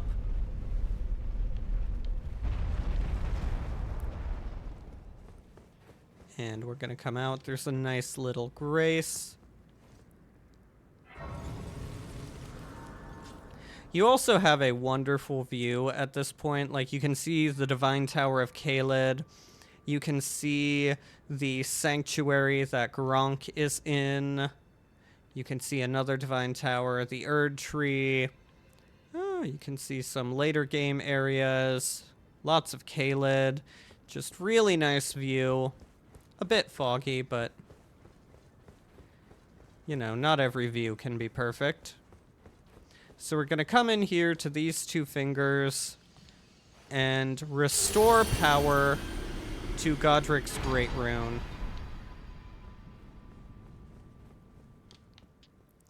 Now, what this does is it allows us to equip the Great Rune at the Site of Grace and use an item we've been getting called a Rune Arc to activate it.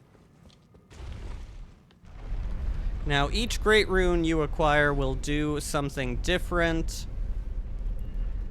and depending on what you're wanting out of your build, it will change which one you're using. But, you know, Godric's is going to be the first one you get in most playthroughs. And it's not bad for early in the game. It increases all of your stats by 5, which will massively increase your defense. It'll give you a good amount of, you know, attack in all different stats, health, survivability. Like, all around, it's decent for early in the game. You lose the power of the Great Runes every time you die, and you have to use another Rune Arc to activate it. Damn it.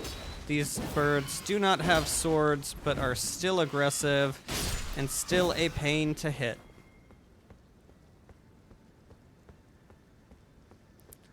Rune Arcs are farmable. Rats can drop them. You can buy them from some of the merchants. You also get them through co-op play. So if you don't mind co-op, that is a good way. I don't want to focus on the birds that are not attacking me, camera. I would really rather get the one out for blood.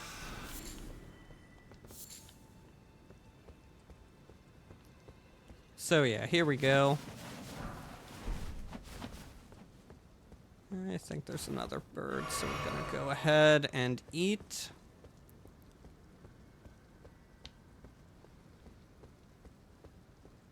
Oh, maybe not. I thought there was another bird. This feels like an area where I'd be murdered by one. Whoop. So yeah, as you can see, we've teleported through the destroyed bridge here. Yeah, rune arcs are not the hardest thing to farm and get more of. But, you know, usually you'll find enough in the game that you don't have to farm to deal with them.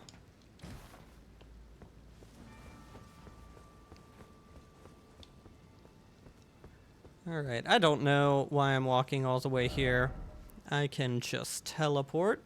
So, we have cleared out most of Stormvale Castle. There's like a few things in some of the rooftops that I'm not going to bother with right now. We're skipping a cookbook, but, you know, we'll come back for it later. It's not overly important to the playthrough. So the thing I want to do is there is an invader here I want to deal with. We're going to finally come back and defeat this Evergal, and then we are going to go to Stranded Graveyard, which has not been mentioned or brought up since we first came out of the tutorial area. But it is about time to actually deal with it.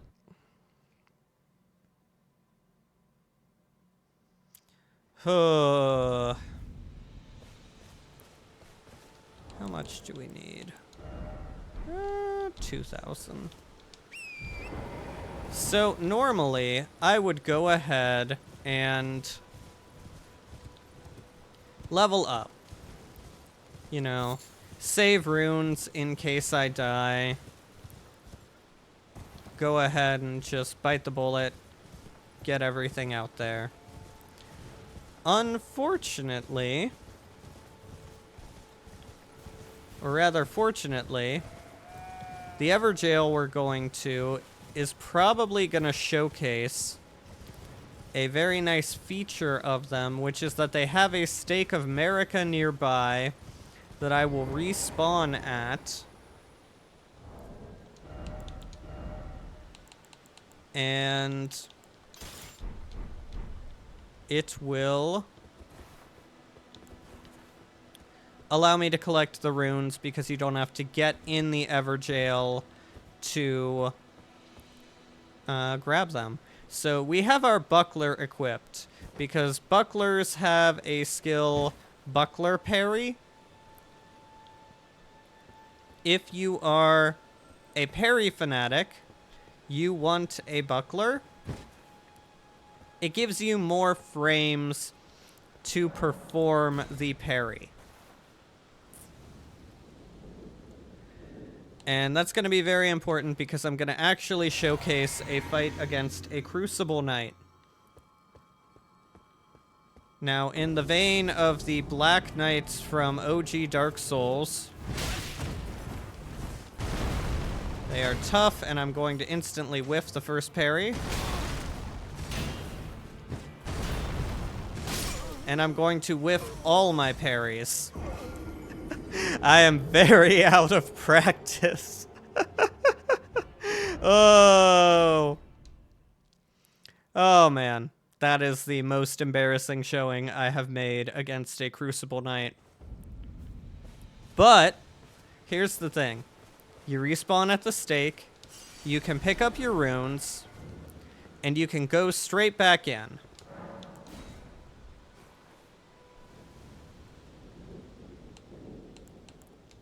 So, Crucible Knight is one of those brick walls people can beat their head against when they first find him. There we go. You're gonna parry. Do that. Back up. Do it again. Take the critical. Fuck.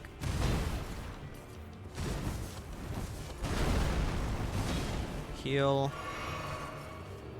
And we're gonna come back. You cannot parry that. You cannot parry the stomps. You cannot parry the shield. You cannot parry his incantations. But you can parry the sword swings. So that is what we are going to go for. We are going to stand in front of him and try to bait all of his sword swings so that we can parry them and get the critical.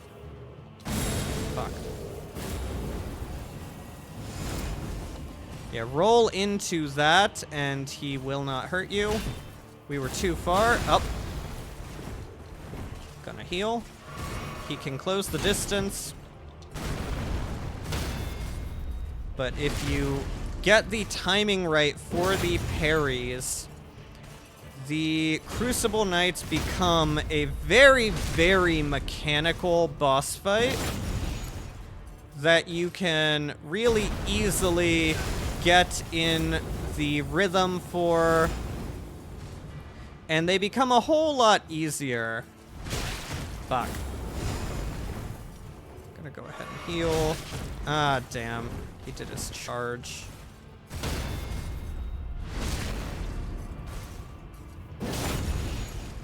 Yeah, so as you can see... Fuck. Yep. We choked! We choked! Don't do that. Don't get in the habit of spamming parry. Try and learn the timings and getting it correct. If you miss one, try to course correct and get back in a position where you can easily start parrying again. Oh, excuse me real quick.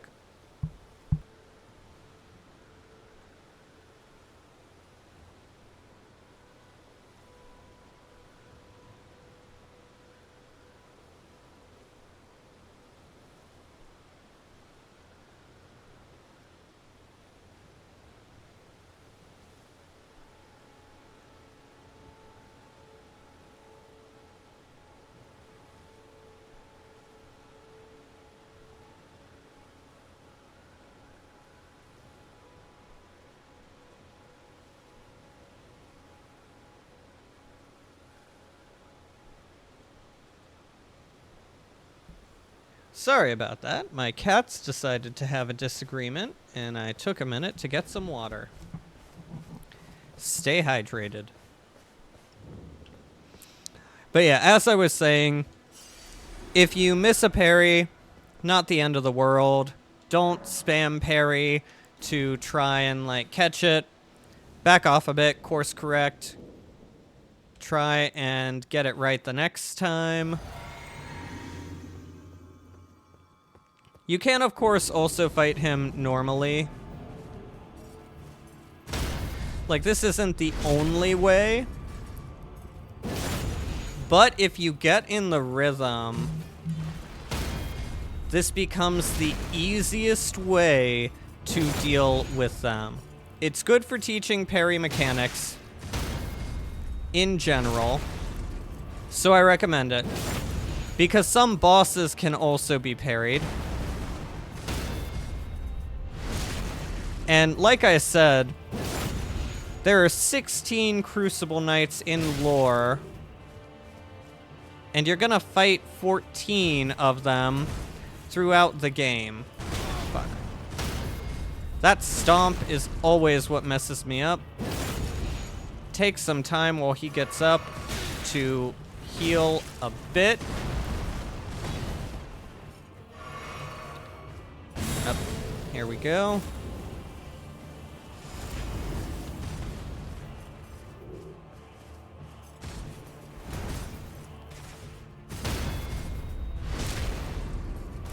You can also equip several talismans for this fight. There is one that... Ah, fuck. There is one that, in particular, heals you when you get a critical, such as when you parry. Go ahead and heal.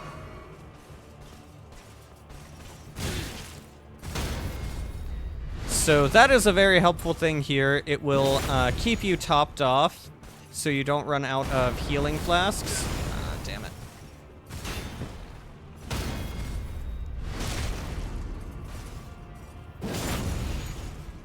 Gonna heal.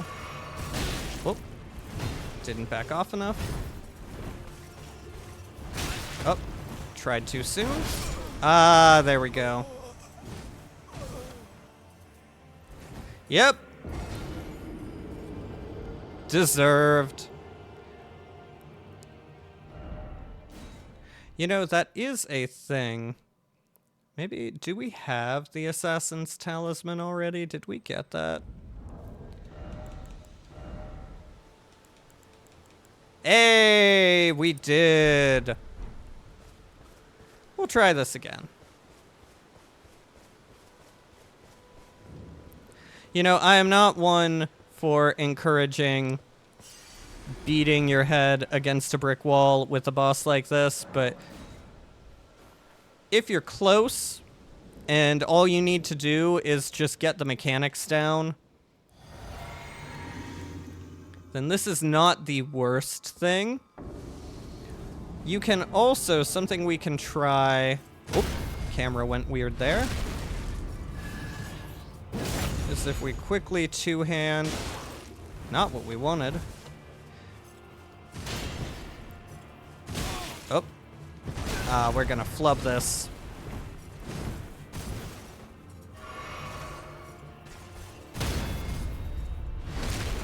Alright, let's see if we can do it better this time. Gonna quickly two-hand and Lion's Claw.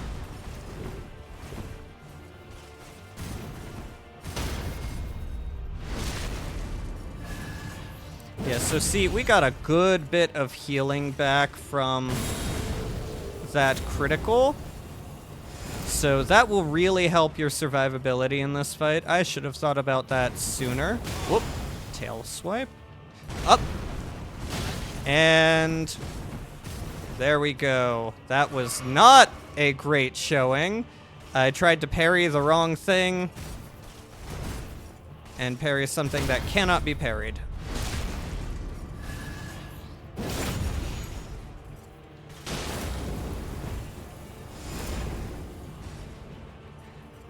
Yeah, I think the safer bit... Fuck. The safer bit is to just go for... Oh. Just to go for a heavy attack when he's getting up.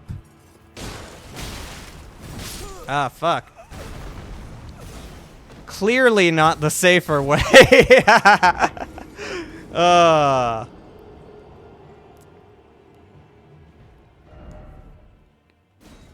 You know, it would probably help if I didn't talk while trying to fight him. But, you know, that would be less exciting to watch.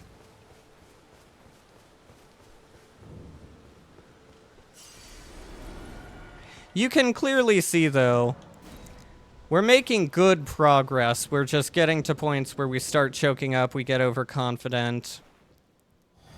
And that's what's doing us in. If we stick to the parry mechanic, we can do this.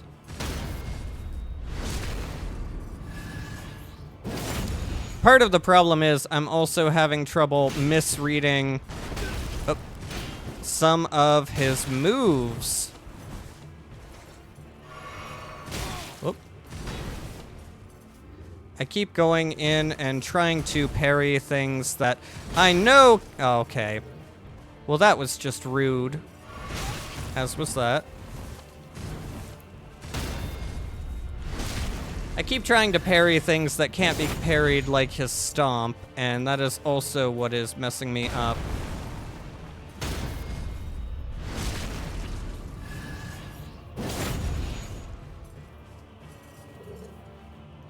Yeah, this is also why we are doing this with a buckler. Because you can see me missing parries a good amount during this. So we're going with the thing that will give us the most frames for the parry, and therefore the best chance. We're gonna back off. Okay, he didn't go for his little explosion, signaling phase 2.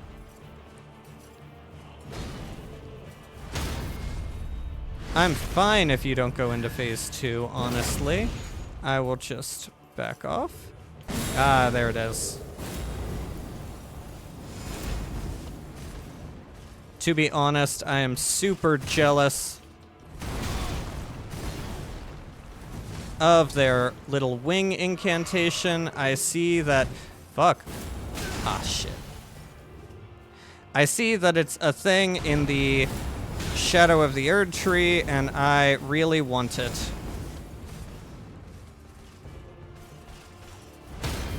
Alright.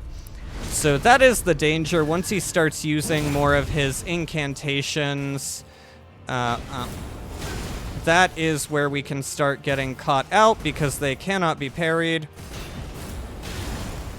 Or we get into that scenario.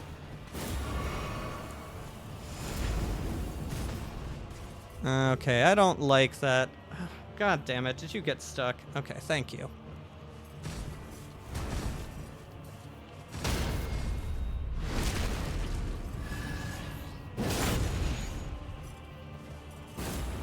Fuck.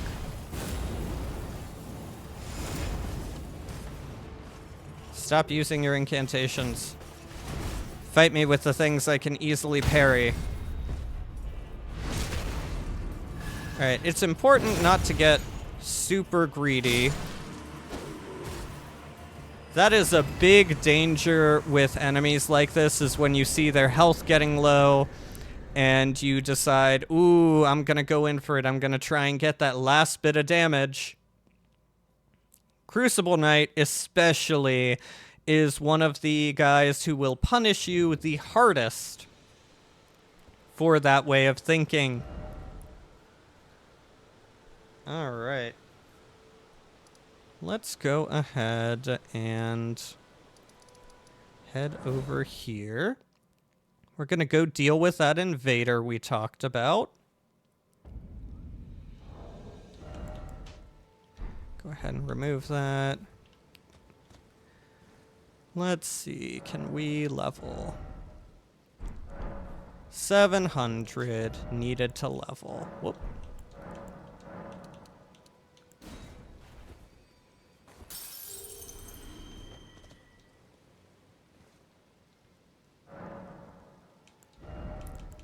We're gonna pour some more into strength. I'm feeling like there's been enough enemies that we have just barely not been able to one or two shot, that having a little extra to, you know, swing about is a good thing. So we're just gonna go ahead and run straight through here on over to the side by Caelid.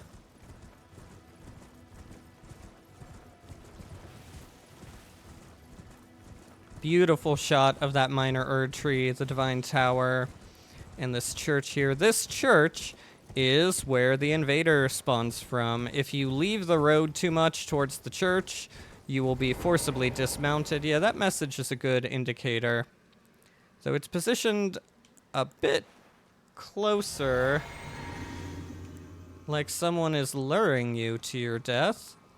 So here we have Anastasia Tarnished Eater, the version of Man-Eater Mildred from Dark Souls 1. She is not the most difficult. Whoop! Okay, I'm glad she missed instead of guillotining me right there. So yeah, you get a pretty good talisman for builds that want to deal a lot of holy damage. And once you defeat her, you have access to the Smoldering Church. Got a cookbook. Oh, 2 cookbooks. Nice little site of grace.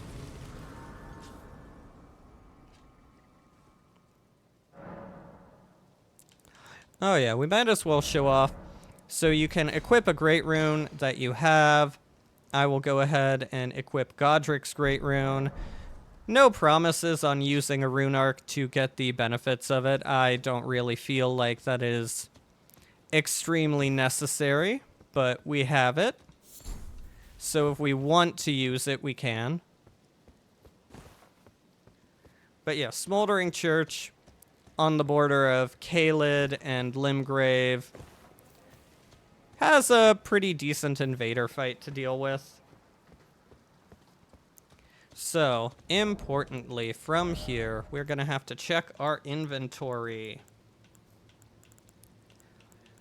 Because if we are going to do the Stranded Graveyard, we need 2 Stone Sword keys. We have 2. Oh boy, oh boy. Now, this is one of my favorite little mini dungeons in Limgrave. I think it's super cool. I really enjoy it. The thing is, it has a lot of death potential in it, and I am not excited to showcase all the different ways that I am going to die in here. Okay, we need 10,000. So you know what? We're just gonna start popping these, because preemptively I already know we are not fully making it out of here without dying.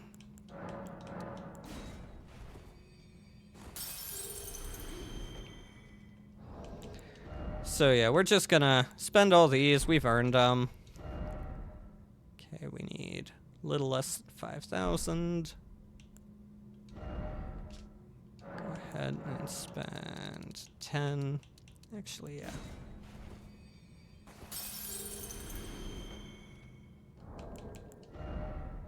Ooh, perfect.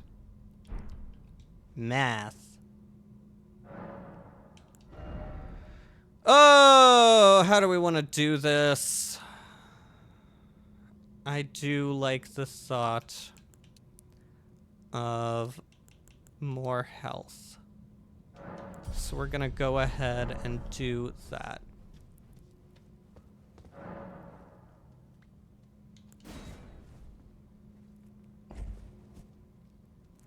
Like I said, not super excited on showcasing how many ways I'm going to die. As you can see, Poison Swamp. You just run as fast as you can. Don't roll. That will prolong the poison effect after you leave, because you have rolled in poison. And we're going to stop about here.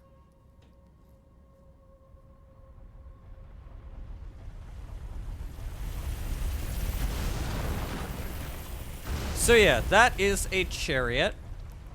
It goes and chases you through here. It is a one-hit kill. If you get high enough stats, you can survive, but most importantly, you cannot damage the chariot. So what you're going to have to do is avoid it. We're going to get a little closer.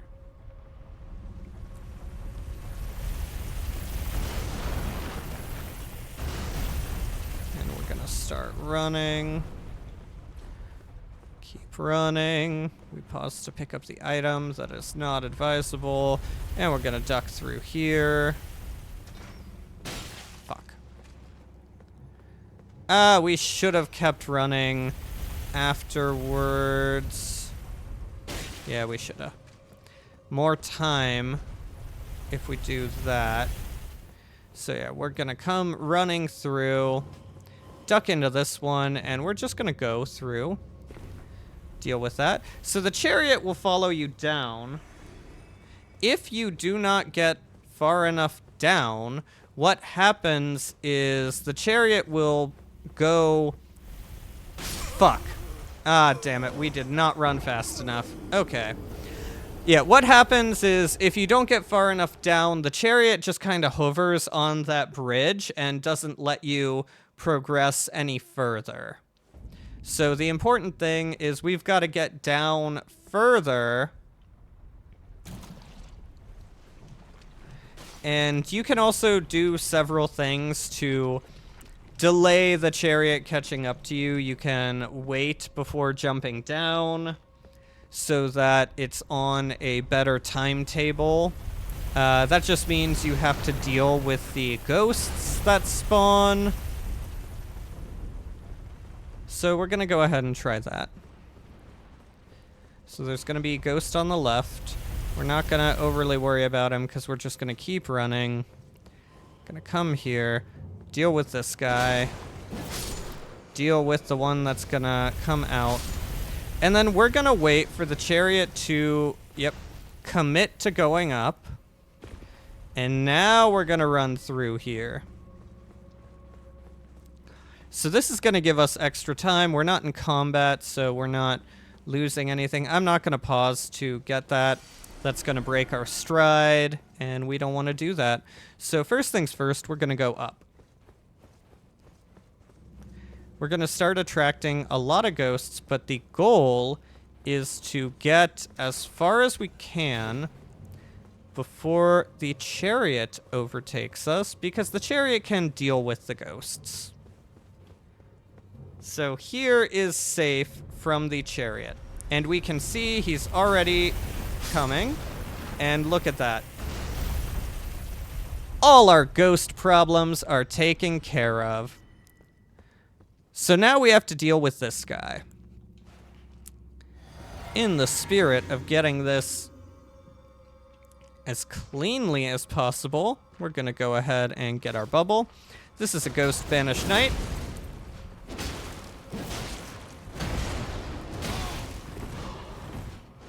Oh. Perfect example of them being able to really deal a lot of damage if you don't do things right. So what we got is the Dragon Communion Seal. That lets you use incantations, and also it uses Arcane and Faith. So it's great for Arcane builds, especially bleed type builds. So wonderful thing for that. Let's see, we probably need to wait here. Oh, excellent, he's going down. Coming back up. Don't mind if I do. Get back into this. And we're just gonna hide here. My hope is if we don't continue too much further, he's gonna continue in that path, and as soon as we see him commit to taking that corner. Yeah, okay, we're gonna wait. Gonna reset it. Gonna let him do that again, and then we'll run. Since we know he's going to commit to that corner, we're gonna wait till right before he gets to it and then run out. Like so, and then we're gonna continue down. And this is another section where we're gonna get lots of ghosts. Ugh.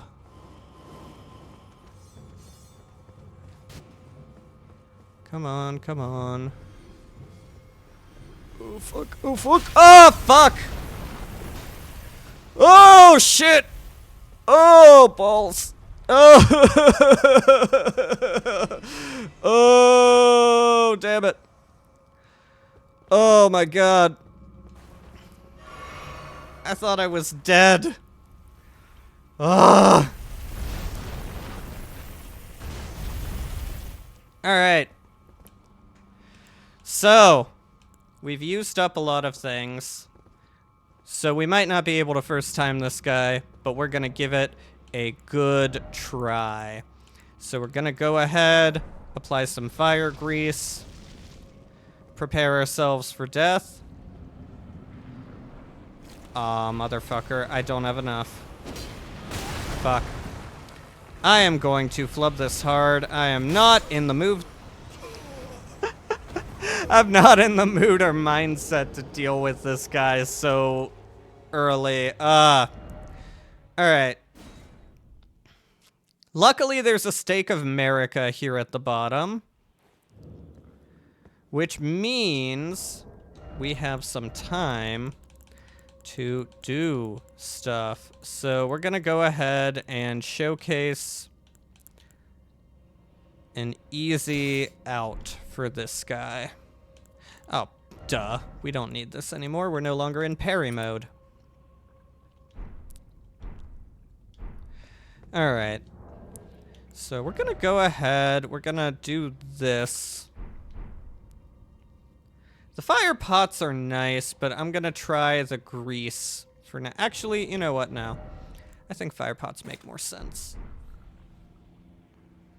So we will preemptively Drink our flask. This time we have enough for our summon.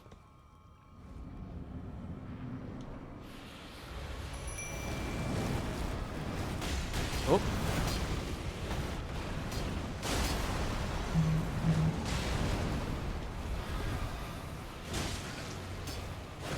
Oh. Fuck.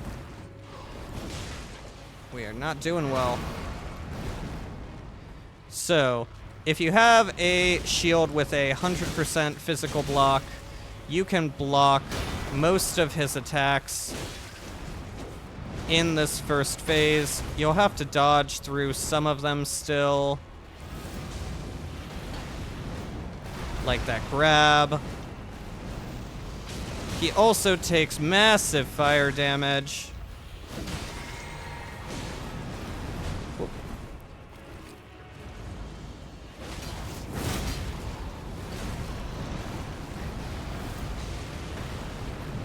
Whoop. Oh. Fuck. Oh, damn it. And we've lost Engvall.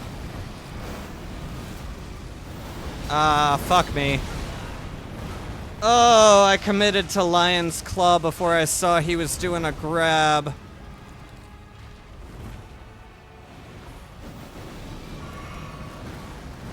Oh, fuck. I am not reading his moves well. At all.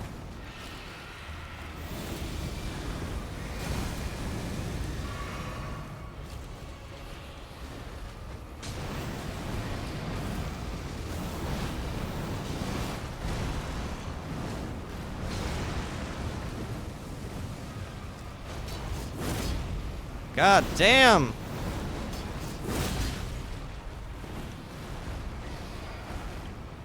Whoop! Damn. That's on me. Hoping to get a stagger. Oop. And nope. Last healing. There's the stagger. Let's get that critical. And there we go. By no means a clean fight, but we did it, and a hell of a lot of runes, too. Oh, and we can pick up the ones we lost.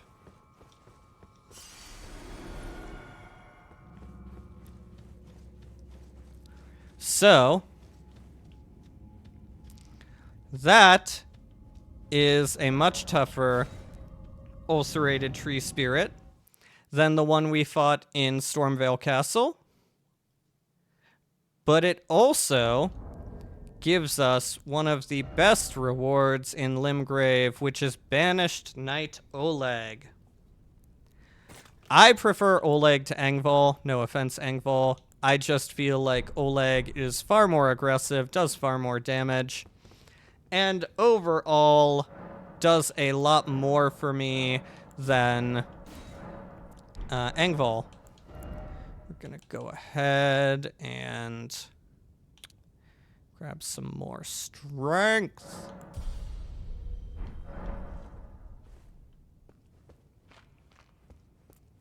So, while it may look like we have already finished this section, we got the Dragon Communion Seal, we got Oleg, like, what more could there be? We went to the bottom, we went to the top.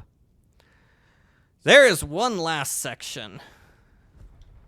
Arguably, this is the one that a lot of people might try to do first, but I prefer to leave it to the last.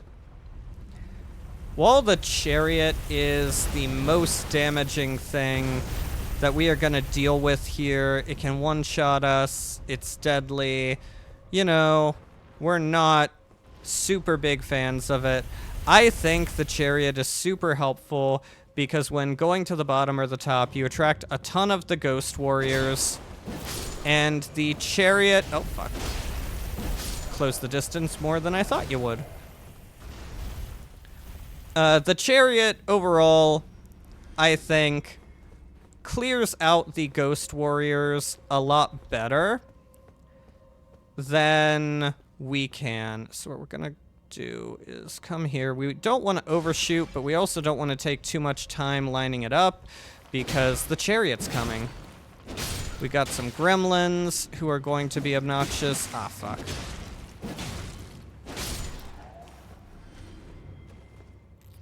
But yeah, you can drop down to here. There is also a drop down that makes a shortcut to the bottom as well. We might take advantage of that. Alright, we're gonna go back towards our trusty bow. What's the range on these? Yeah, this one's a bit longer.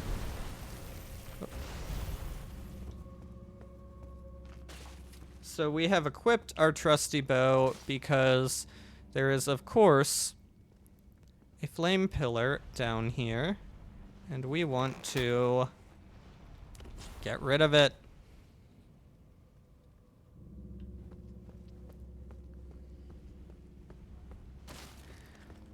Gremlin waiting for us in case we tried to take cover.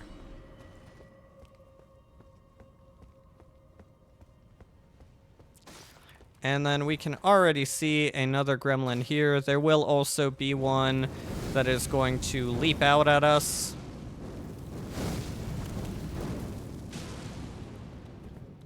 This is also a greatsword one, so especially deadly in my mind. He can do a bit more damage. Where are you? I think it's above us. Yep. When in doubt, it's above you. Yep, so got some lightning grease.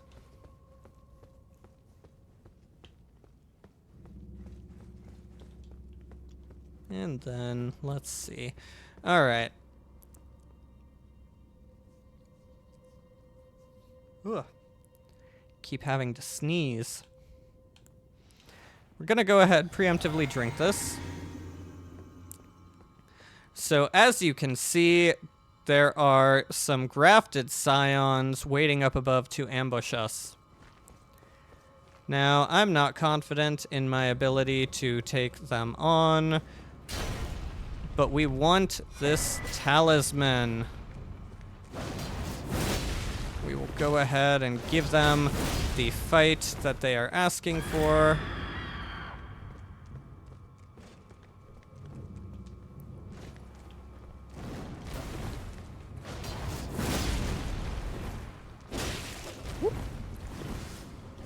Oh yeah, Beyblade. Let it rip. Fuck. Yep, okay. There we go.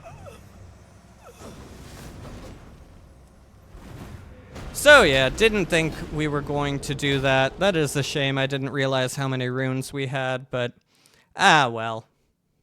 It's not overly worth it to take them out. We are, however, still going to go down there one last time, because the final little trick is still waiting for us. See, I told you when we went into this that I was going to die a lot, because I have done this area enough to know what's in it. But I also know well enough that I am not going to perfectly pull off every maneuver. Oh, Jesus Christ. Oh. That's a new one. Oh, man, that is a new one. Ah, well. It happens. On the bright side, that makes it a very easy decision, because we're not going to be able to go get our runes from the grafted scions.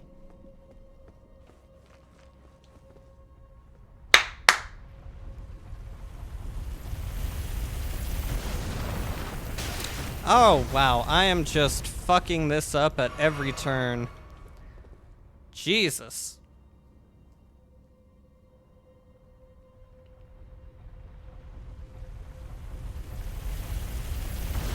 That's just how it is tonight. I don't know what to say. I can do Godric in the first attempt, but this damn chariot still gets me every time. Come back. Boom, boom. Turn for you, who came a little faster. Go on down.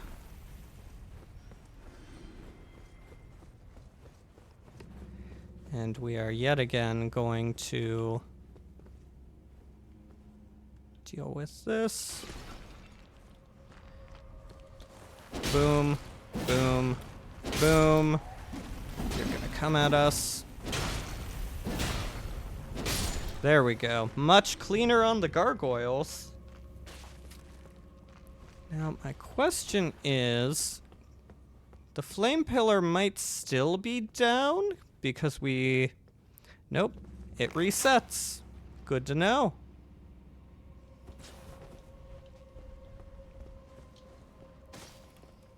Fuck. Alright. So we have cleared the gargoyles. We don't need to go into that room. We already got what could be retrieved from there. So we are just going to see there's a little ledge here. We're going to hop on down. And hop on down again to this very gross water section. And then what we're going to do here first, I should showcase, so the talisman that we picked up is the Erdtree's Favor talisman. I cannot stress how useful this thing is. It raises HP, stamina, and equip load. Like, you can just look at that. We go from 680 to 700, like 20 HP just from putting this on. And that is going to increase the more we increase our health. It's a percentage of each of these. We're going to get 7 more stamina, about 3 more equip load, and 20 more health. That is a really good deal. So we're going to take that over the passive regen. We can also swap back for the passive regen if we feel we need it for anything. But fully recommend Erdtree's Favor. It's a great talisman to have, especially if it's a first-time playthrough. Gives you a bit extra in very important stats, which will, you know, let you survive a bit more. So, we are going to have another Ghost Banished Knight. This one is going to teleport.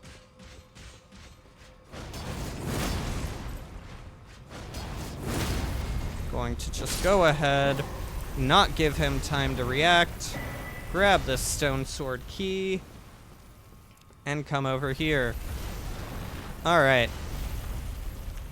So, this bit, let me get out of the game audio for a minute. So, this bit is we're going to wait till we see our screen shaking from the chariot coming to the wall, and then we are going to shoot these explosive pots above the chariot to rain down on it and hopefully destroy it. We get 3 tries, and if we fail, we would have to do this section all over again with getting to this point, killing the ghost, yada yada yada. So try not to fail. Let's see if I can follow my own advice. So, gonna go for this one first.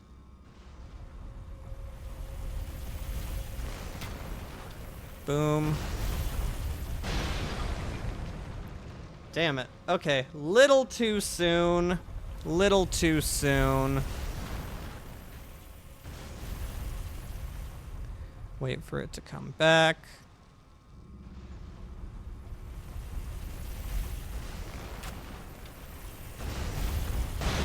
There we go.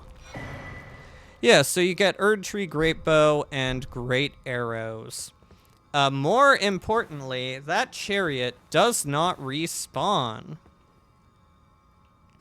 So, we can actually run through here to grab those things that we didn't stop for along the way.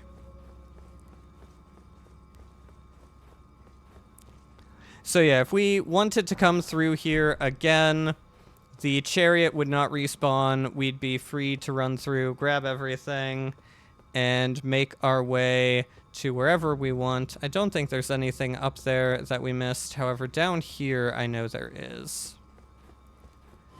Now, this is going to showcase, so these ghosts are going to follow us.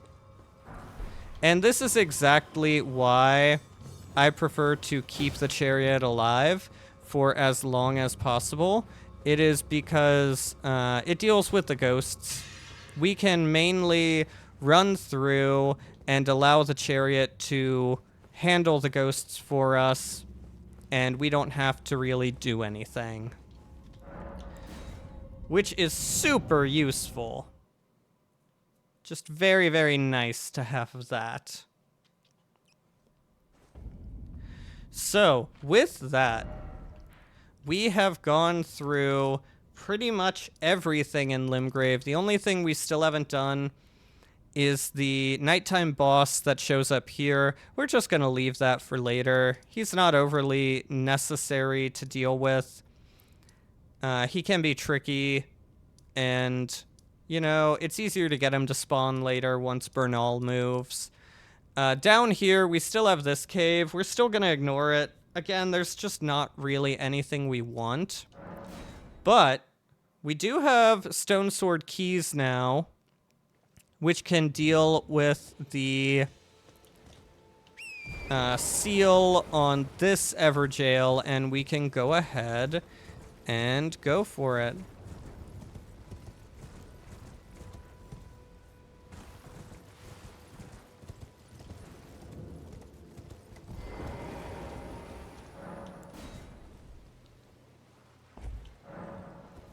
So once again, the Everjails are pretty good. You can keep trying them as long as you're improving, because you're not going to lose runes. There's a Stake of Marika. You can pick them up without going back in. But here we go. Grab our preemptory pot.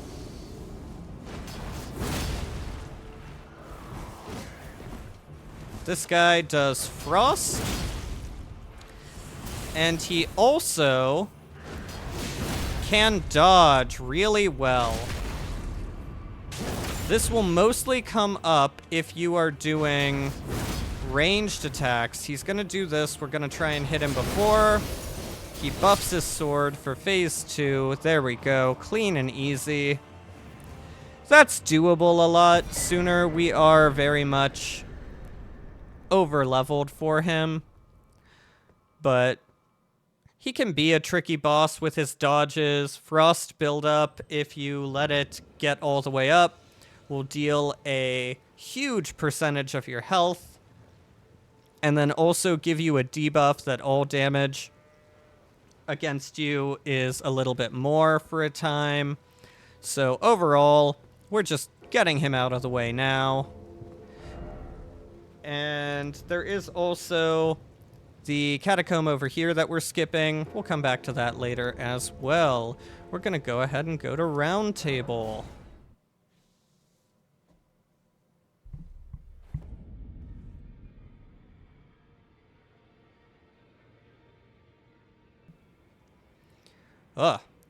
So, couple of things. The doors are open because we now have a Great Rune. And Rodrika is here. Greetings. Nice to see you again. My name is Roderica. I should have told you sooner. Isn't this place impressive though? The Round Table Hold, covert quarters of the Two Fingers, and gathering place of champions who vie to become Elden Lord. I never knew the guidance bestowed upon us Tarnished had such fantastic roots, although it's all a bit much for me, in truth. I'm still looking for my own purpose. So yeah, Rodrika moves here once you give her the chrysalid memento. She will also just move here if you walk into Liurnia and get a grace and rest at it. That is part of the reason that I don't go into Liurnia too soon. I like seeing quest lines all the way through when possible. Look at you.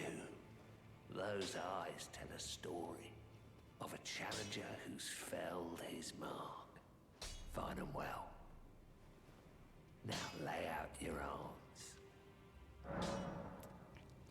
So, let's go ahead and just upgrade that while we can. So, Rodrika's future questline is pretty tied into Hugh, and you have to do a bit of talking back and forth between them right now to get her into her merchant phase, so we're gonna do that. The girly boy here. She's crestfallen and can scarcely swing a blade, but she has a gift for spirit tuning. I saw another one like her long ago. Their eyes share the same hue. So, once he has told us that, we just come back here and talk to Rodrika again. Oh, and please allow me to express my thanks for giving me that keepsake from my men.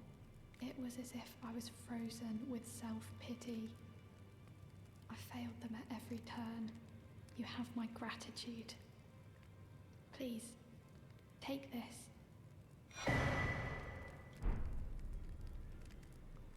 It's all a bit much for me, in truth. I'm still looking for my own purpose. You're telling me I possess some kind of gift? I don't believe you. But if I do have this talent, and goodness knows it would be my first, I suppose I should try to hone it, shouldn't I? I'll ask Master Hugh to teach me. Certainly he does appear intimidating and holds no love for us Tarnished. But I know he's trapped here at the Round Table Hold, so I can tell. He's a gentle soul underneath it all.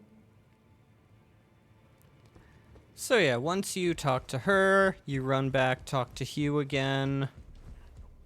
Back already. No matter. Lay out your arms. The girl. What about her? Are you out of your mind? Who'd stay with an ugly brute who only knows how to smith? Absurd. Besides, she'd never agree to it. I refuse to believe it. I don't doubt you, but I know when something's too good to be true. So yeah, once you've told him that and he doesn't believe you, yet again we play the messenger and run back to Rodrika. If I do have a talent for spirit tuning, and goodness knows, I suppose I should try to. I'll ask Master Hugh. You might not have to talk to her again, but, you know. Better safe than sorry. If we come over here... Oh, interesting. The door is closed. You again. I thought you'd receive a summons to the Round Table. Nefeli Lu. We met at Stormvale. I'm glad to see you here. I have something for you. I found it in Godric's grafting grounds. You were the one to defeat him. I would hazard. Make good use of it. I don't intend to make a habit of scavenging corpses. Yeah, so her dialogue changes a bit if you did have her help you fight against Godric, but overall the choice doesn't matter. Ah, yes. I wonder if you've met my foster father. He's in his study. The room Encher's guarding just over there. If you haven't already, I advise you introduce yourself. Father is leader of the Round Table. I'm sure talking to him will be worth your while.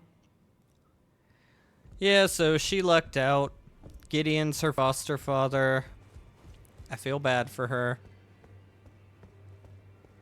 And we're gonna come over here. These doors are finally open. And ta-da! The two fingers. Are you that new tarnished? You've done well. I am Enya, the Finger Reader. I interpret the words of the fingers, envoys to the greater will. Look there.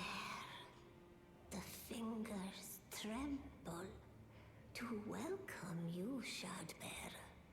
Let their wisdom wash over you. Great Elden Ring, root of the Golden Order, anchor of all lands, giver of grace, wellspring of all joy. Until it was shattered, the tragic corruption of the Order has taken its toll.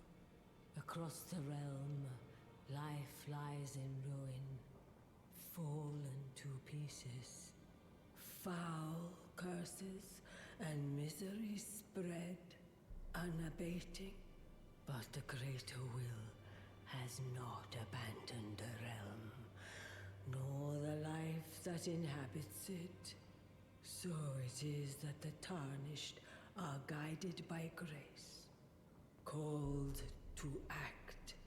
Brave Tarnished, your great rune is a handsome shard of the Elden Ring.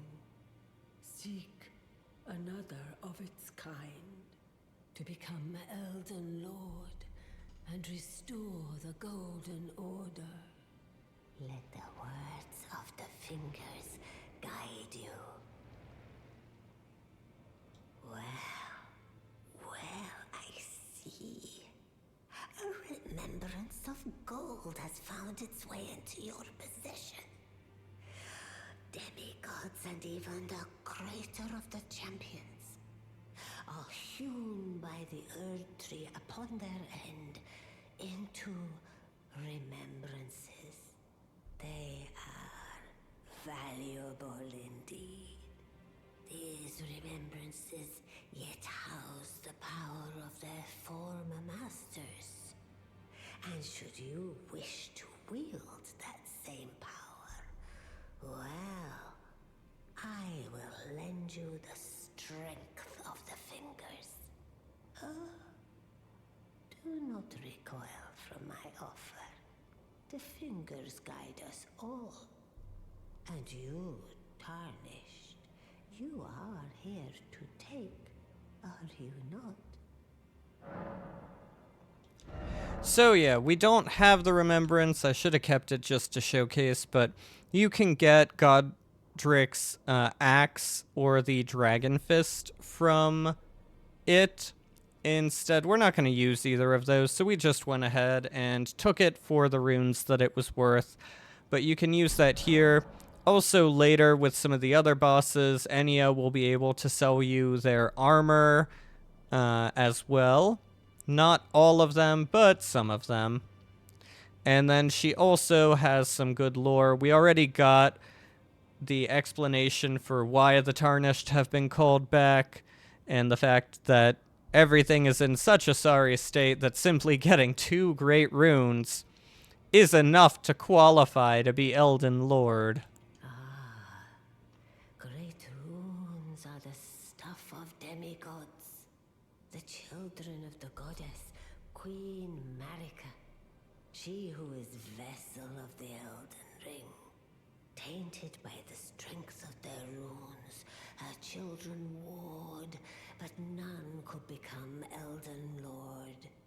And so grace was extended to your kind, the Tarnished. Listen, the fingers speak. The greater will has long renounced the demigods. Tarnished, show no mercy. Have their heads take all they have left. Indeed. But remember one thing. The demigods are each and all the direct offspring of Queen Marika. Godric the Grafted was but a distant relation, the runt of the litter. His divine blood sorely diluted. Yep. Now go forth. Let the words of the fingers guide you. Yep, so we got our bits from her. We get another little emote from the fingers. And then the last great change from what we've done is poor old Roger is here. Ah, we meet again after all. I apologize for any offense given by my bearing, but I'm quite unable to move, you see. So, what do you need? Ah, you defeated Godric and claimed yourself a great rune. Looks like we both got what we wanted out of Stormvale, didn't we? Well done, friend. Something to mark the occasion. Go on, take it. As you might have guessed, I still can't move. My fighting days are behind me. No need to be polite. I've no use for it anymore. The misshapen corpse under Stormvale. That is a sacred relic of the Black Knives plot, as that famed night of assassination is known. It happened during the golden age of the Erd Tree, long before the shattering of the Elden Ring. Someone stole a fragment of the Rune of Death from Malekith, the Black Blade, and on a bitter night, murdered Godwyn the Golden. That was the first recorded death of a demigod in all history, and it became the catalyst. Soon, the Elden Ring was smashed, and thus sprang forth the war known as the Shattering. I once wished to become a scholar, you see. I've spent many an hour scouring the archives for knowledge of that fateful plot. The world has grown crooked, and if you intend to put it to rights, you'd better understand what happened to make it this way. And that thing is to blame for the shape I'm in now. I urge the utmost caution. Don't disturb the corpse more than necessary. Yeah, so as we can see, he messed about with that fish face corpse a bit too much. He's got the thorns from Deathroot in him, flies. He is not in good shape, sadly. But I really admire his philosophy about figuring out what fucked up the world before you try and make it better. Ah, so you've met Dee. Dee is an old friend. We found ourselves journeying together for a time, bound by our exploration of death. But our paths have since diverged, never again to cross. Though that's hardly an uncommon fate for two friends. Dee was telling me that he discovered the mark of the centipede. The centipede is an ancient symbol of the curse mark. As long as whoever finds and uses it is not nefarious by nature, then we may be able to form an alliance. If only I could speak to them in person. And if they were like you, all the better. So yeah, at this point, you can buy things from him like normal. But in order to progress his quest line, you're gonna have to find the Mark of the Centipede, which just so happens to be over in Liurnia. Oh, your divinity, have mercy and grant me forgiveness. The road is yet long, a god is not easily felled. But one day without fail you will have your wish. So please grant me forgiveness, Queen Marika.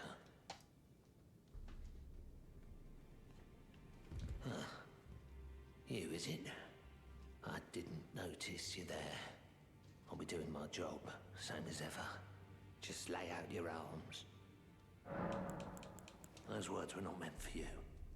I may be prisoner to you, tarnished lot, but my prayers are mine, and mine alone. Well, I've had my say. I'll be more careful too. I spoke with the girl. She has a gift for spirit tuning. So I told her everything I know. I'm indebted to a spirit tuner I met long ago. It was all I could do to honor her. I'm sorry I doubted you.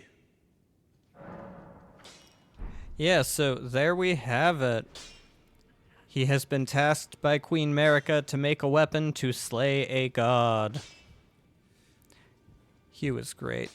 And now Rodrika has moved over here to be a spirit tuner.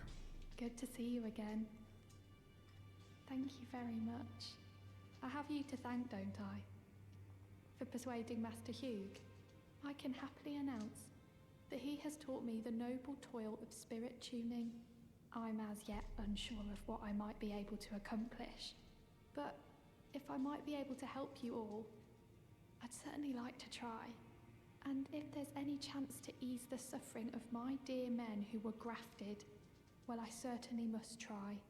Rodrika, the Spirit Tuner Apprentice. Pleased to make your acquaintance. So spirit tuning increases the power of your ashes that you can summon. We're going to go ahead and buff Oleg because we like Oleg. So the unique summons like Oleg require Ghost Glovewort. The non-uniques, like the wolves, the jellyfish, yada yada, require regular Glovewort. Both of these are found in catacombs. So we will be exploring more catacombs to increase the power of the ashes. And then finally, the last NPC to really discuss things with is Gideon himself. You've received the wisdom of the two fingers, have you not? Then I bid you welcome, as a true member of the Round Table. I am known as Gideon Ofnir, as a tarnished who wishes to stand before the Elden Ring and become Elden Lord. I am accumulating knowledge, to be all-knowing. You now belong to a select group of fellows. As such, I ask that you remain constant. You'll be after more great runes now, eh? Then as your fellow, allow me to divulge a little knowledge. The inheritors of the great runes, the Shard Bearers. We of the Round Table know the location of 5 of them, including the one you defeated. Godric the Grafted, Lord of Stormvale. General Radahn, who fought Melania and her rot to a standstill in the Caelid Wilds.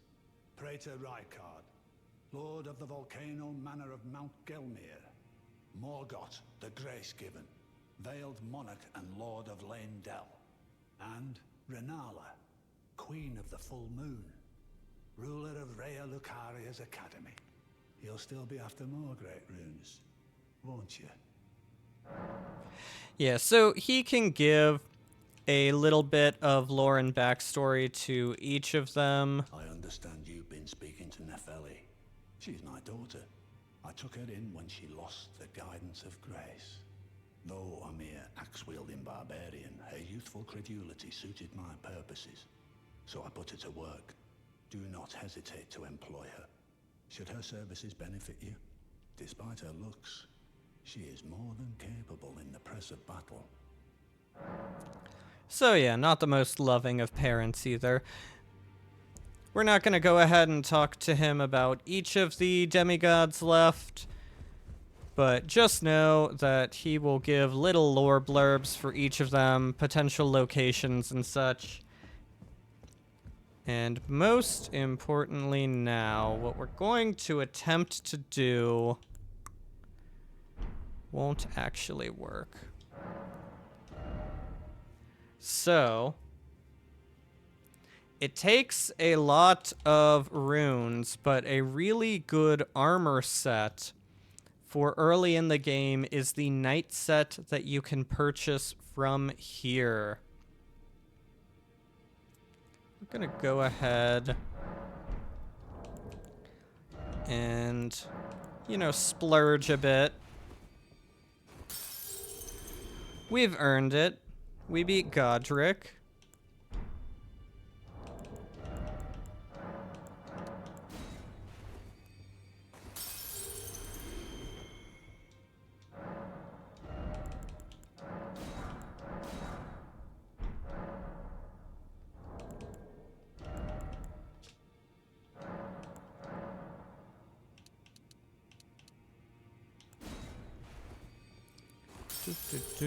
Let's see. That should be enough. Yes. Okay, so we have the knight set. As much as I like the Elden bling of the Confessor set, the knight set is really useful. So, the main thing is poise. So poise is the metric by which it determines if attacks stagger you, if they knock you out of your own attacks, if they knock you down, if they break your guard. The more poise you have, the harder it is to break your stance and interrupt your own moves. A really big metric is 51 poise. If you get over 51 poise, then you do not get stance broken as often. You can survive most light attacks and some heavy attacks from a lot of the common enemies you're going to find. So 51 poise is a good break point to determine how well you're doing. Now, the armor is expensive, but we're at the point where the amount of runes to get it, that was, let's see, like 1350 or so. Yeah. That was about a single level up. So when you get to that where it's a single level up worth of runes, that's the point where I'm like, okay, this is worth it to buy at this point. Before that, if like a single piece were to cost the same as a level up for you, I'd say farming levels or spending your runes on levels rather is way more important than just getting the armor, because part of the thing is you also inventory or equipment would be better. On the right where it has equip load, if your equip load is under a certain percentage of your maximum equip load, it determines how good your roll is. You never want to heavy roll. Absolutely never. Can't dodge anything. Worthless. Medium roll is okay. Light roll is good. Most of the heavier armors that will get you to the 51 poise will also make you medium roll. We're also helped out a bit here with the equip load boost that this is giving. Even with it unequipped, we still are at medium load. But if you're struggling, the Arsenal Charm that Nefeli gives you in Round Table after you beat Godric is another good way to get heavier armor and get that higher poise, better damage reduction, all that good stuff. Plus the knight set looks pretty cool as well. I don't mind it. You're gonna find... Ooh, that's loud. You're gonna find better armor later in the game. But for this early in the game... There's Lord Godfrey. For this early in the game, there's nothing in this room, so you can skip it, but I always still go in for some reason. This early in the game, knight set is fine. And I believe it's got a really good poise to weight ratio, even later into the game as well, so, you know, worth it.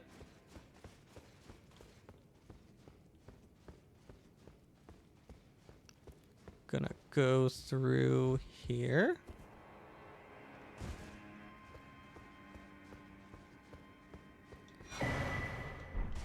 Ominous eyeball grape.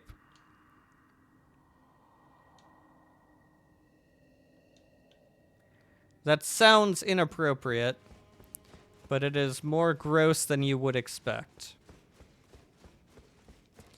And here we are. We finally set foot into the new area 3 days later. We are in Liurnia. I'm gonna go ahead and talk to this girl. Hello? Is someone there? My name is Hayata, and I'm journeying in search of the distant light. If I might be so bold as to ask, would you donate any Shibriri grapes in your possession to me? My eyesight has been weak since birth, you see. I can't tell which way I'm supposed to go next, but when I eat one of those grapes, I can feel a distant light in the back of my eyes. It will lead me to my true duty as a finger maiden. Oh, many thanks to you. Now I can feel the distant light once more. You are most kind indeed. May the blessing of the fingers be upon you. So yes, the grapes are only for her quest line. If you recognize her as Irina, that's because that is Irina's body, at least. And yeah, Shibriri grapes are part of the quest line. It's creepy, but it's good to do and get used to. So, that's about gonna wrap it up for tonight. This is a good stopping point. Anybody that wants to tune in tomorrow, day 4, we're gonna start our adventures in Liurnia. Feel free to tune in if you're watching on YouTube later. I'm going to be streaming 7 to around 10 or 11-ish p.m. Eastern Standard Time, Monday through Thursday. Look forward to chatting with anybody who shows up and wants to watch this. Hope everyone's had a good time. And yeah, talk to everybody later. Bye.